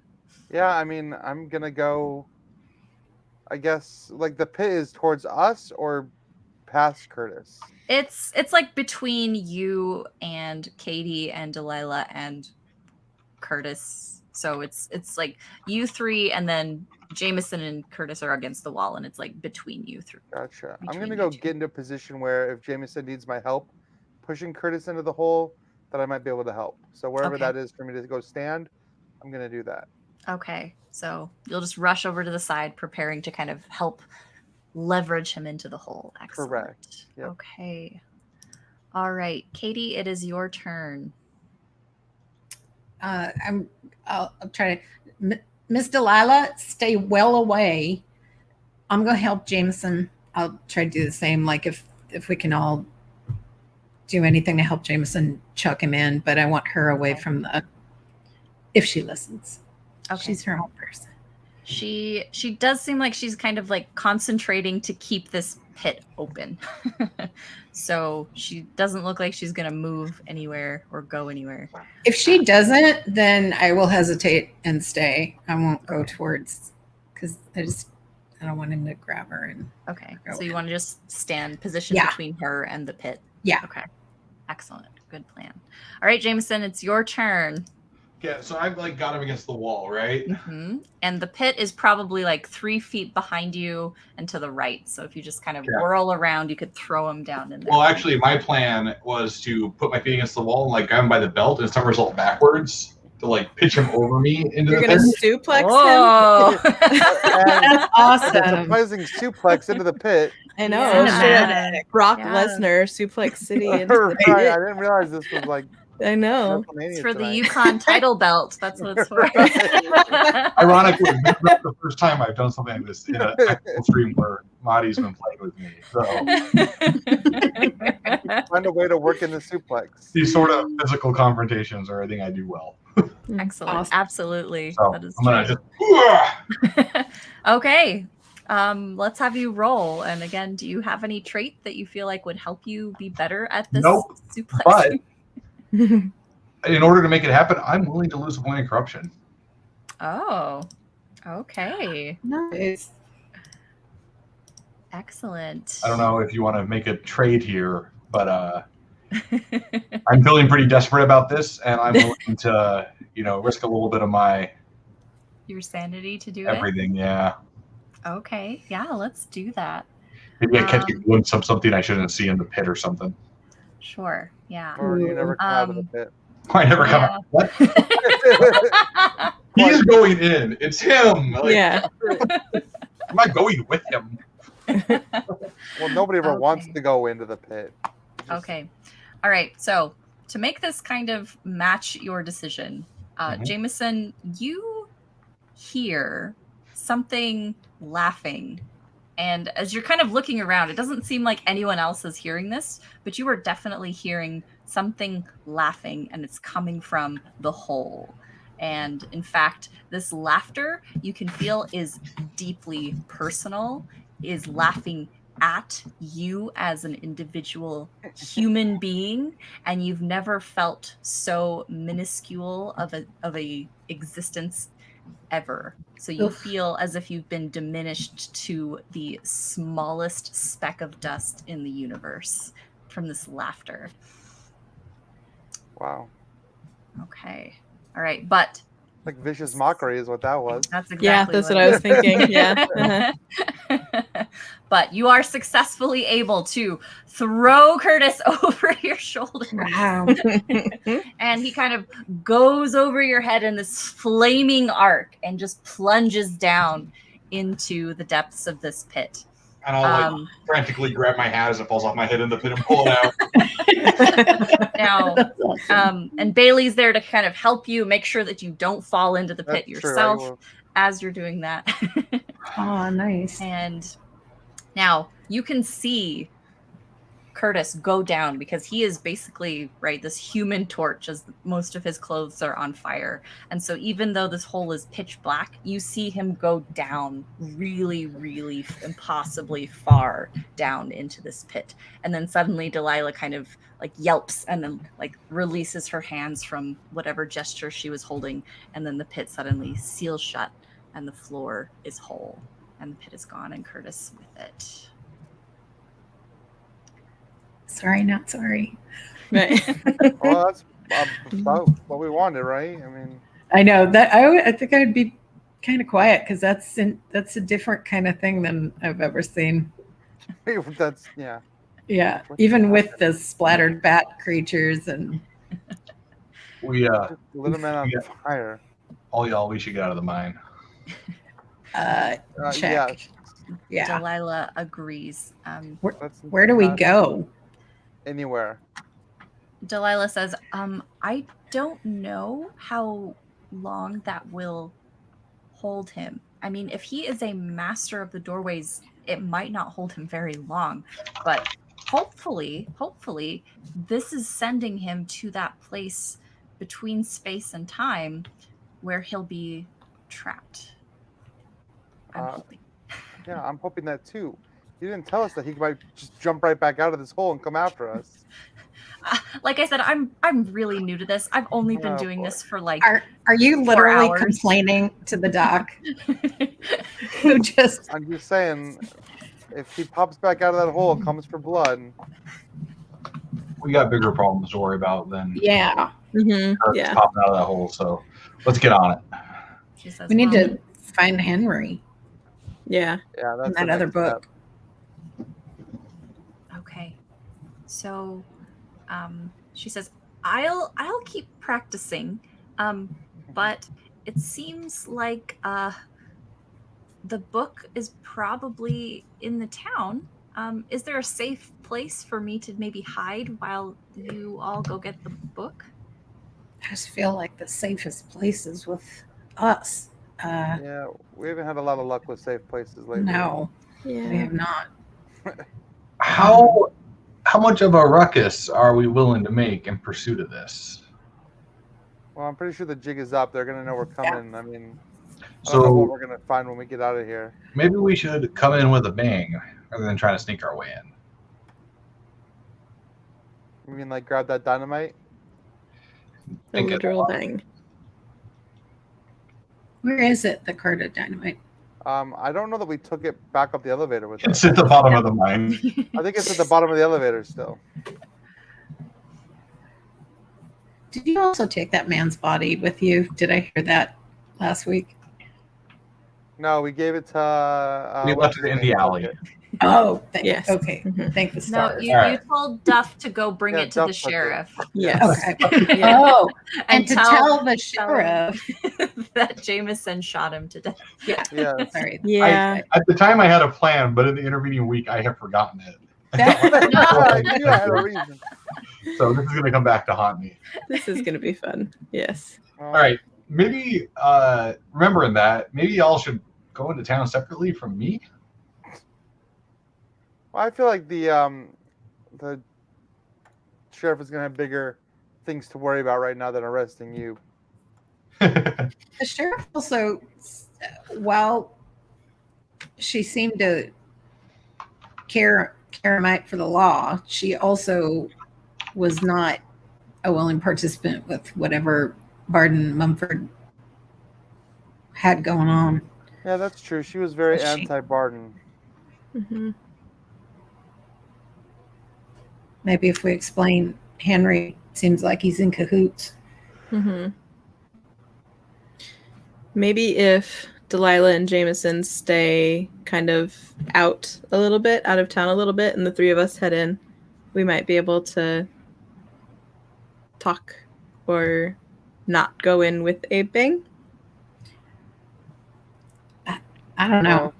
I think there's strength in numbers at this point. Hmm. Jameson could be preparing the bang while we go walk into town. Hmm. Whatever that bang turns out to be. Okay. So the three of you are going to go into town Hmm. and see what you can find. And then Mhm. Jameson will stay out of town with Delilah. I You think okay so. with that? Okay. Yeah, me and the doc, we got stuff to talk about. And she'll say words and all. Mm-hmm. He Like- usually he has a likes lot the of word words to muscular. say.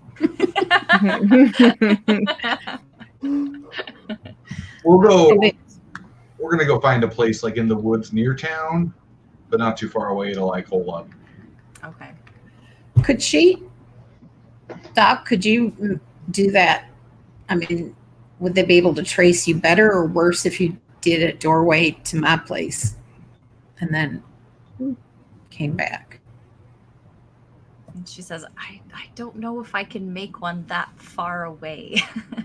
I mean, problem. I like I said, I'm very new to this. I could try, but it seems it would take a couple of opportunities for me to practice. No worries. Okay. Well, let's go ahead and start with Molly and Bailey and Katie going into town. Okay. So, where are the three of you headed? You're coming from the mine toward Main Street. I think the first thing we should do is try and find Henry. Yeah. I mean, my thought Go to is, the jail.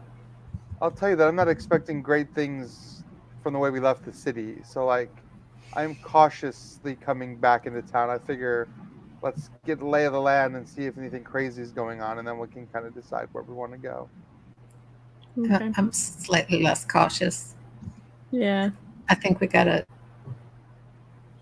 burn a trail to Henry, but Okay. Yeah, I am also of a mind that time is of the essence here because Henry probably has handed the book off to Barden or someone else. And also there's that hole in the sky that's opening up and we don't know when the thing is actually going to come out. So I have a little bit of a fire under me and it's not just Curtis Underground. Okay. So the first thing that the three of you notice as you're coming into town is that several of the buildings are actually on fire. So that's Okay. what I was referring to. Everything's on fire.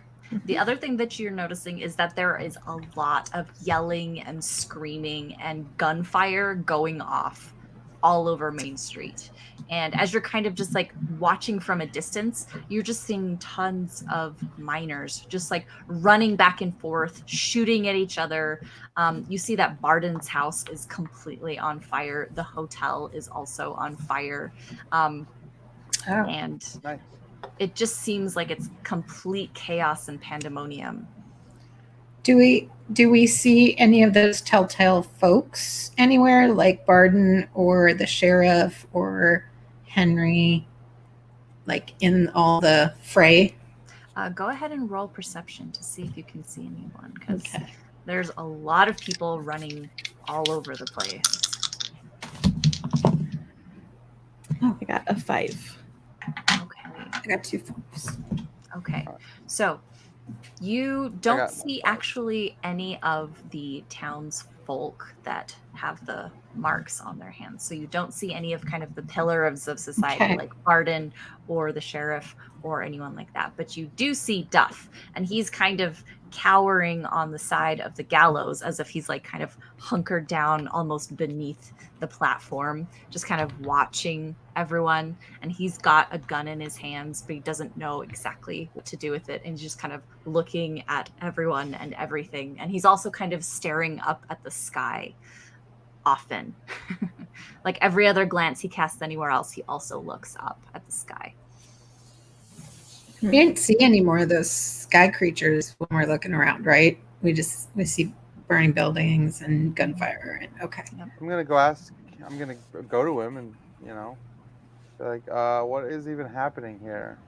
Oh, and he says, "Oh, I'm so glad that you're here. Did you know there's a wall around town?" I did not know that. Well, we were all trying to escape, and well, we can't. The doc is the doc with us? No, she No, is she with stayed with Jameson. she stayed with Jameson, right? I can Then I do guess that. I'll look at Katie then, because she's the next best thing to magic. Like, you know about this wall? Sounds like Curtis, or no, actually it sounds like the town folk who are in the Wanderers. I don't know, maybe they intend for a lot of human sacrifice. And Duff looks at the three of you like you're crazy, and he's like, What are you talking about?" I don't know, man. It's been one of those days. Duff, you just said there's a wall around town. Yeah, it's inexplicable. I mean, there wasn't a wall before. Well, Right. During the day, we didn't see one, and suddenly none of us can leave. we're running all over the place, trying to run into the woods, trying to run past down to the river. None of us could get there. Exactly. What I'm trying to say, man, is up is down, down is up. Nothing is inexplicable at this point. So you're probably in the right place. Stay safe. Is there a right place? Is there a safe place? I mean, everyone's going wild. Okay, I'm gonna get the gist of the situation from him. I don't know if I need like to roll for it, but basically, like, I want to know who's fighting who, where are people holed up, like, who's like leading all of this chaos? Because there's usually like at least some idea, like some mob mentality of like what's happening currently. So Duff kind of tries to calm down and sort of explains that, well, I brought the body to the sheriff, but before I could get to her office, some of the miners came out of the saloon and saw me carrying a body, and I tried to explain that it was Jameson that shot Ralph, and it was, I'm assuming, on purpose, because that's what Jameson told me to tell the sheriff, and they got angry and they ran with me to the sheriff, and they wanted to arrest Jameson, or they wanted the sheriff to arrest Jameson for killing one of us. And then we went to her office and she wasn't there, so we went to Mr. Barden's house and he wasn't there either. And then we realized that nobody was anywhere where they're supposed to be. I mean, earlier this evening I ran to go get Dr. Peterson. He's not there either. And we were just trying to find anybody, to make head or tails of anything that's going on. And suddenly everyone started panicking and trying to leave town, trying to say that all of these townsfolk suddenly disappeared into the night and that Jameson or demons or something was going on, and they weren't even sure what was happening. And so everyone started running everywhere, and they all ran into Barton's house, ransacking the place. They eventually just lit the whole thing on fire. They ran into the hotel, same thing. They are just burning everything, shooting at everyone, just panicking completely because we don't know what's going on. And then suddenly we started remembering all of those crazy stories that Queasy Martin was telling about things coming out of the sky, and we thought maybe this is it. This is where the demons get us. Okay, well, what I'm understanding from that story is no one knows where Barden is right now. No one knows where the sheriff is. They have not been participating in this fight at all. No, I mean, we did find Henry. And where would Henry be right now? Well, I mean, poor Henry. Oops. We found him in the sheriff's office, and it looks like his throat had been cut. Well, we're not looking for Henry anymore. All right. Well, thank you. Hide and don't come out until this is all over. He's like, where am I supposed to hide? Everyone's shooting bullets everywhere. Everything's coming down on fire. Great question. Go with God. And he kind of grabs you, Bailey, and he's like, what do you mean? What does that even mean? I think we're all just going to die right here, right now. And we can't do anything about it. Well, you know what? We probably can't. I'm going to try to calm him down, I guess. Okay. Let's use some communication. And basically, like, maybe we can't, but that doesn't matter. Everyone dies eventually. And I fail, so he doesn't believe it. He's just angry. He doesn't. He gets more angry and anxious, realizing that he feels like you're not taking this seriously. He feels like they are all about to die, and you don't care. And he is just driven to rage by this. After what has happened today, like, there's no part of Bailey left that even has any comprehension of, like, having a future. So it's all over for him now. Stuff is bad. It's real bad. It might even be deadly bad, as you pointed out. You stay hidden. You do not show your face if you see the sheriff, if you see Barden, if you see the people from the hotel. Pretty much anybody but the miners. The miners you can trust as long as they aren't trying to burn you down or shoot you or something. But we got help. We're working on it. Jameson is working on it right now. And we're going to try to fix this thing. Okay? Roll some type of persuasion to see if he can even listen to you. No. Okay. Again, he's just driven mad with fear, mad with just everything that's happening. So he just like whatever you say is just going straight through his head and out the other ear. I get it. No, for sure. Just like clap him on the shoulder, and we just gotta. Duff, I got one more question for you. If you could think about it, did you see with Henry? Did y'all see a book? Henry took a book. A book? Really important book. I didn't see a book, but there might have been maybe some paper in his hand. Not like a whole book, but maybe like a letter or something. And y'all didn't see anybody running from Henry or running from the sheriff's office when you found him. He says, "No, I don't think so." Thank you, Duff. Should we At least go see what that letter is or the piece of paper. Mm-hmm. I mean, if Henry's dead, we can probably assume they already have the book, unfortunately. I would think so too, but you never know. If he ripped out a page or two, it might be That's a something good we place could to use. start.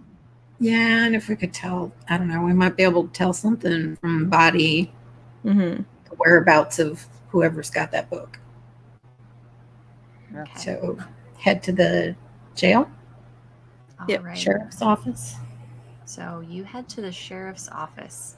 Now, the first thing that you notice when you get there is that all of the windows have been smashed in, Nice. and you don't see any light coming from the inside. The door is wide open, and just from the kind of ambient light of the fires raging on Main Street, you can kind of see a little bit inside, and it looks like there is a puddle of blood kind of coming out of the door, coming down the steps. Ooh. Well, I mean, can't dissuade us. We got to keep going. Yeah, is there an oil lamp near the doorway or outside that we can grab to go inside? You don't see one immediately. You might have to search for one. Okay. So does someone want to roll to see if they can Just a find regular roll or perception roll would work for this. a perception roll would work? Yeah. All right, I find one. Okay. All All right, Good Bailey. enough. You know that the sheriff keeps one just hooked right on the inside of the door. Okay, let's grab it.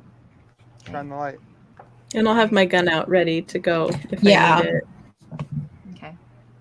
So, as you kind of look in there, you see this puddle of blood, and kind of laying in it is the face-up body of Henry. And he's had his throat cut. And Yep, I Katie, am. this actually looks very similar to the same throat cut that you saw before when Barden killed the preacher. Oh, So okay. it looks like it was done with the same knife Okay. in the same manner. This looks like Barden's work, Yeah, that like sounds what he about did right. with the preacher. Mm. And Then, you also see in his hand, he has maybe a piece of paper kind of crushed inside of it. Let's grab it. yeah, As try you- to. As you go kind of reach over, you hear the door kind of creaking, and the sheriff kind of steps out from behind the door, and she says, "Oh, it's just you three. thought it was more of those miners. Yeah, well, Just us. just us, I Mhm. guess. No Jameson. Just us She three. says, well, where is Jameson? Did he cause this whole riot that's going on outside? He No, surely we weren't did even- not. We weren't even here when this happened. Yeah. What? You weren't here? Where were you? We were in the mine rescuing Delilah, who's fine, by the way. You were in the mine. Right. Rescuing Delilah. Rescuing Delilah. That sounds like a likely story. It's The the town is literally gosh on darn fire. truth. Why would it even matter at this point if we were lying to you? She's like, you're right. It doesn't matter. What matters is Exactly. we need to find a way out of here. What is with this we all of a sudden? You have not helped us once. Well, I haven't done anything to hurt you either. That's okay. Yeah, neither has anybody else. That doesn't really Mhm. make me trust you. Well, need who else can you trust? I mean, I thought I could trust all of my friends here in town, but it turns out that Barden is not who he says he is. And in We fact, know. he murders my deputy right in front of me and walks off, telling me that I can die with the rest of them. Yeah, I feel like we've told you that Barton's not a good guy. So, surprise. If we want out of this town, that's where we need to start. We need to get that man in a hole 6 feet under, along with a few of his choice friends. And then maybe that wall that's keeping us all here will come down. Yeah, I keep hearing people outside screaming that there's a wall out there, but I haven't even gone to check. Well, neither have we. So, but That's not good sheriffing. Come on.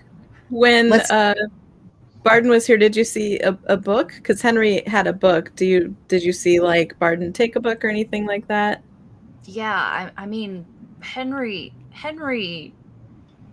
for some reason, I guess Barden told him to go get the book, but Henry didn't want to give it to him. Henry wanted to give it to me, I guess. I don't know. Or he didn't want Barden to have it. And so Barden ripped the book out of his hands and then killed Henry. And she gets like this really sad look on her face. Then you need to bring that man to justice. We cannot be in here hiding behind a door while he killed your man in cold blood. We need to find him. She says, you're right. You're absolutely right. We should find him and we should put an end to this, well, whatever he's doing. I'm not sure. yeah, I mean, neither are we. But it's something. Does bad. she seem like she's being earnest? Like, because all of Yeah. a sudden, okay, Go ahead and roll insight. I'm not so good at that. But I mean, I don't have any special stuff. Should Okay. I still standard roll or Yep, just make a standard check if you okay? aren't sure exactly. No, I have 4 and a 3. Okay. She seems perfectly earnest. She is Okay. sad that her deputy is dead. She is mad that Barden did it and he lied about everything. She is furious that the miners outside are shooting up the town and she doesn't have a deputy to help stop this.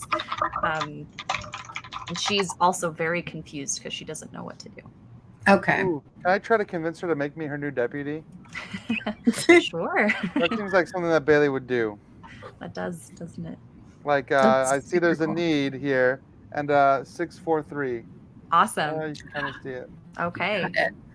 Like, So what are you saying to convince well, her? there's a craziness outside. She just said, "Too bad I don't have a deputy." I'm like, deputize me.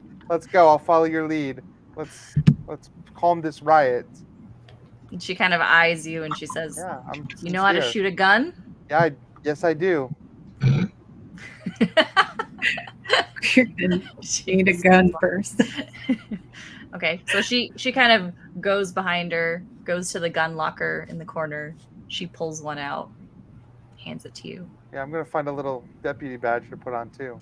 Sure. I mean, Doing it. Henry's got one, so you can pick it up. Oh, I feel kind of. that's double you. Yeah, I'll probably do it. I'd probably go through his.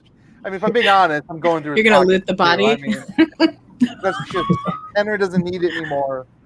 People are terrible. Have you grabbed the paper out of his hand yet? Because you guys are like talking Well, and yeah, no we one have has no, gotten we the said paper. we did that Yeah, that was one of the first Okay. earlier. Yeah. Yeah. Okay. I think Bailey has it. Yeah, but I'll 'Cause probably I give it think to you- Katie because Okay. I'm the least qualified to read it. Okay. So we want to open it up and look at it, Molly, Bailey. Okay. So while that's going on, we're going to go ahead and shift over back to Jameson and Delilah on the edge. Oh, of don't feel any need. I'm happy. Happy killing over here. But we need our cliffhanger. No, I don't like that. That's my responsibility. Not a fan. All right, so we're sitting in the woods. Yes. So, this is kind of what you're doing. As you're leaving the mine, kind of trying to skirt the town because you don't want to be in town because of sheriff, and it looks like there's some crap going down there with the fires and gunshots and whatnot. And Delilah's kind of just like talking your ear off about weird things that she learned from her father when she was really young. And she's super excited that she's able to kind of do some of the things that Curtis told her that he could do. And she's just kind of babbling and babbling and babbling. And as you're kind of just like walking around the town, suddenly you just like slam into what feels like a wall. But there isn't one. You don't actually see one. Like you see the tree line, maybe like 40 or 50 feet ahead of you, but you just like ran into something randomly. And she's like, are you okay?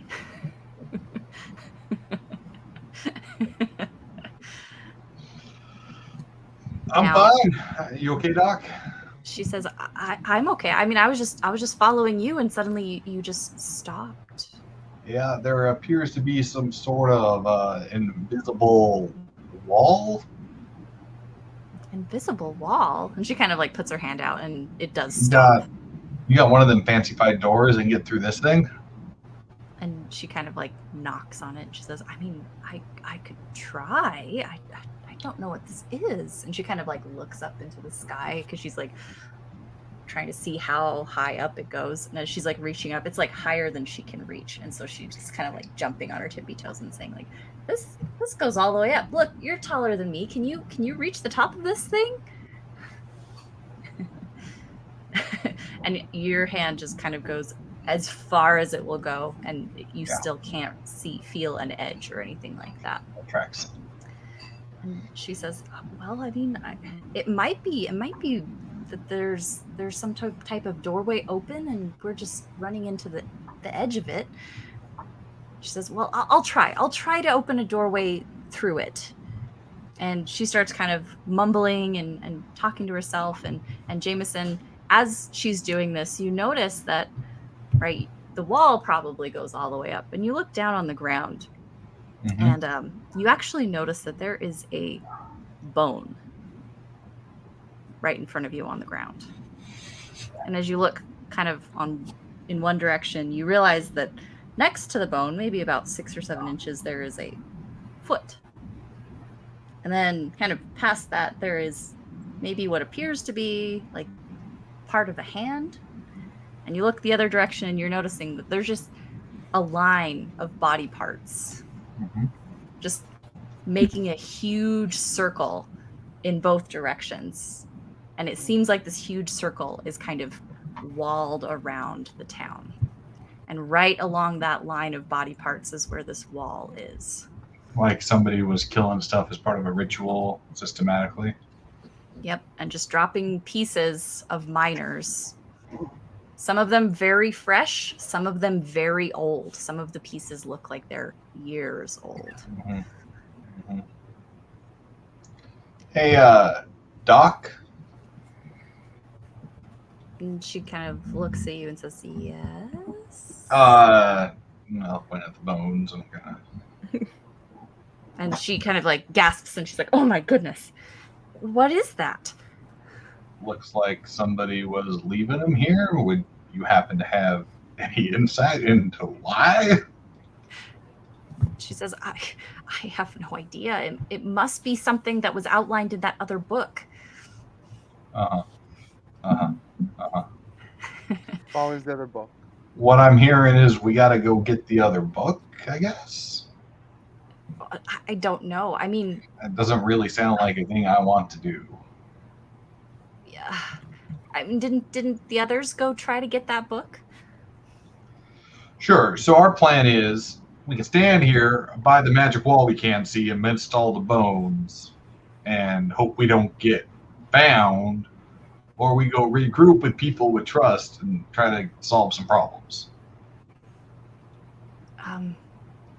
That seems like a good idea. And then she suddenly like gasps. Look behind you, over there. And then she kind of like points through the wall. I wheel Toward around the and forest. shoot. You shoot? Yeah! Okay. All right, you shoot, and the bullet just stops right at the wall.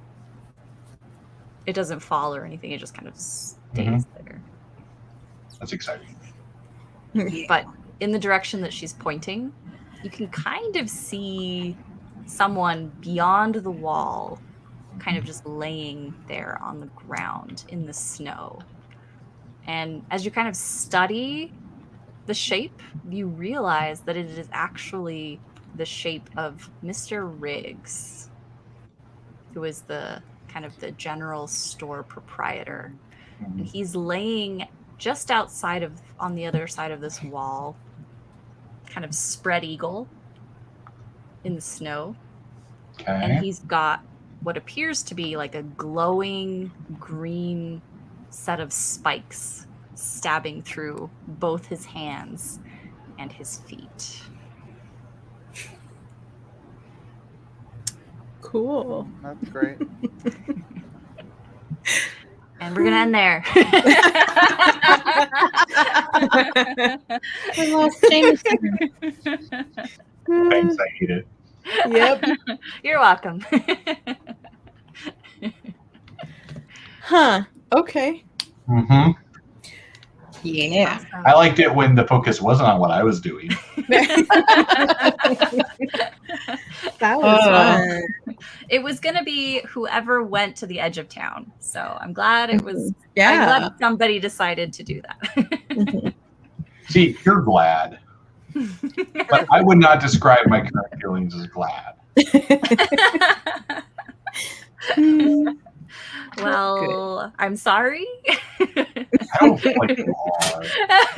No, I'm not It's okay. really. I mean, like, I'm actually quite pleased. Like I said, like, I'm glad someone went to the edge of the town because I was just like really waiting for that moment.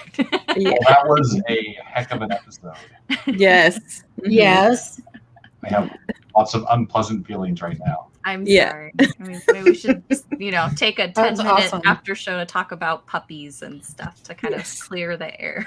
See, you say that, but now I don't trust them. Like, Right? they're up with something. I trust puppies never again. Oh, man. Speaking of Twitch bots. Get rid of these guys. Man. That's creepy. Ah. Mm. Boom. All I right. don't, Well, Yeah. that was the end of our session tonight, I guess. Yeah. Yes. Yeah.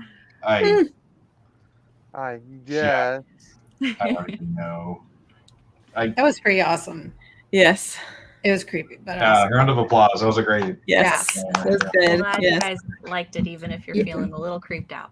No, it's a good creeped out. I don't Perfect. generally get creeped out anymore, so that was nice to feel kind of creeped. Yes. Folks, that's the end of our show tonight. Ashley, where can folks find you if they want to know more about Ashley? Linktree.com/Ashley J. Smith will have all of my stuff on it. Okay. And are you doing anything interesting we should tell folks about? Me? Yeah. Oh, Unless there's another Ashley on the stream. I was like, there might be. It's a very common name. Let's see. I have Full Metal RPG. For any of you who are listeners, you may have heard Brendan is retiring. So me and Richard are going to be carrying it forth, and formats changing, stuff like that. But yeah, so if you have never listened to Full Metal RPG, you can start now. And if you have been a listener you probably heard, but Brendan's going to do other things. Memory Alpha is still releasing an episode once every month. Yeah, that's gaming stuff. I'll just leave it at that. Awesome. Ryan, where can folks find you, and are you doing anything interesting we should tell people about? You can find me on YouTube at Man vs. Meeple. And yeah, I mean, we've got a variety of new shows that are going up on YouTube all the time. We're trying just some different formats and some different fun little board game related things that you can check out on there. I just got in a game called War Room, which is like an epic World War II game, like Risk times 1,000. Wow. So I will definitely be putting something up on that because it's a little crazy. Nice. Very cool. Awesome. Gina. Yes. Sorry, there's something really cute under the table behind Ryan. Yeah, there's a Hopefully doggo it's in there. out. Oh, at Gina Ricker on Twitter, and you can find me here, but also doing lots of behind the scenes work right now on Big Bad Online for 2021, because we're not going to do an in-person con for one more year, but we are going to have an online presence. So we've been doing lots of work on putting that together. Awesome. Yeah. And Madi? Yeah, you can find me on my website, modimurdoch.com, or on Twitter, and I'll probably be making some kind of announcement on the sorts of stuff I'm doing soon, but don't know what I'll say yet. So You can I'll announce leave it some there. of it, right? Didn't I see there was some kind of announcement made recently? Yeah. So I just got a job specifically doing pro DMing for a company called Dungeon Master Direct. So All right, right I on. know that. I've got hire a me friend as who a does pro DM. Find me on, find Cool. the link on my Facebook page. That's I'll know awesome. more specifics next week. Exciting. Congratulations. Congrats. Yeah, that's That's awesome. wonderful. Thank you. Awesome. All right, I'm Alan Barr. You can find me online at Alan Barr on Twitter, alanbarr.net, gallantnightgames.com, gallantkgames on Twitter, facebook.com/gallantnightgames, or facebook.com/alanbarrates. All right. I think that's it. I think that's all of it. I don't even know anymore. All right. Well, yeah, we'll see you next week, I guess. For the Yes. penultimate episode. Yeah. for the- Yes. Oh, man.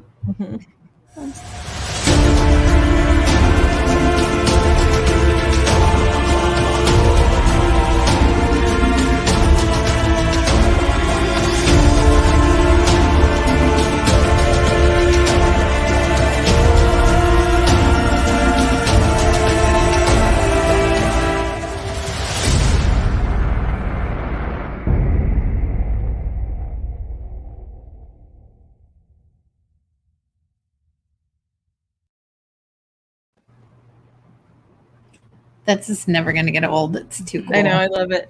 I do too. But It's true. So good. it's out now. Badass. It's super cool. My birthday's Monday, actually, when we were talking. Happy early Happy early birthday. Yay! So happy excited. birthday to Ashley, everybody. Yeah, we're going to California for the weekend, which is nice because it's like on fire here. Like literally, it is on fire actually, but it's also very hot. So yeah, Arizona's a mess right now. So we're gonna go to California. Yeah. That's awesome. What are you going to do in California? We're going to Huntington Beach and Little Tokyo. So we're spending 2 nights in 2 Oh, different fun. places that are like we Cool. each picked a place and kind of are spending a night at each one. So That's super fun. cool. Mhm. There's lots of good places to eat in Little Tokyo. Yeah, I'm sure. Yeah. Yeah. So, I'm excited. It'll be good. Yeah. Well, Awesome. have a happy birthday. Thanks. Yeah. Anyway, I know this is game related stuff, but No, I it's a good happy thing. yeah. Because that I'll be was in Utah intense. next week for games, so Mm. Yeah, technically. That different. was a good game though. Yeah, it was. great. It was a good That was time. awesome. I'm looking forward to see where it goes here. Mhm. It reminds me of did you Uh-huh. guys ever read Under the Dome? Mm-mm. Yeah, I loved Under the Dome. Yeah. We're like it's so literally like 2 days between like normal civilization and everybody killing each other. Yeah, yeah. So I yeah, also the book watched the was- awful TV series they made based on it. But I was going to ask. I didn't want to be like the book's better because the book is thousands is. times better. The show's just very different. That's all. So, but anyway, the wall with the invisible wall and running into it and like bones and stuff. I'm like, that was very Under the Dome because like birds were hitting it and right. I'll falling. never forget Under the Dome has like a like that section has always stuck with me where they're just in the plane chit chatting and then all of a sudden they just smash into the dome like. Yep. I like that. Like King always like does. That's a Stephen King book. For those listening, he always does such a good job at like little vignettes. Like he'll just introduce a character that you might never see again, but you're just seeing like some part of the world or some part of the story through this one character's eyes, and like I those stick with me sometimes more than the actual like text of the book does. Yeah. He's really good with like the little details that just stick with you, get under your skin. Stick in your brain. Yep. So anyway, that's what it reminded me of was that. Read it. It's a good book. I'm excited. Yeah. Well, I know it's that time of night. It doesn't help that it's been 90 degrees here all day, so I'm just like, ugh. Oh, 90 degrees when? I was like, all you have to do is say anything about the temperature being hot, and in Arizona will run in like the Kool-Aid man and just be like, you don't know heat. So I had to. The day I said to my friend, I was like, it's hot out here, and then Ashley texted me, and she was like, you don't even know. No idea. Like I wake up in the morning and it's like etched in the snow outside the house, and like, yeah, it's awful. Awesome. Well, next week I'll be remote, so we'll make sure it works. But I'll be like an hour worth of Madi for a game. Ooh, so fun. Awesome. Yeah. Cool. All right. Oh, Gina keeps cutting in and out, but we're gonna say goodnight to everybody. Bye, everybody. See you guys later. All right. Thanks, everyone.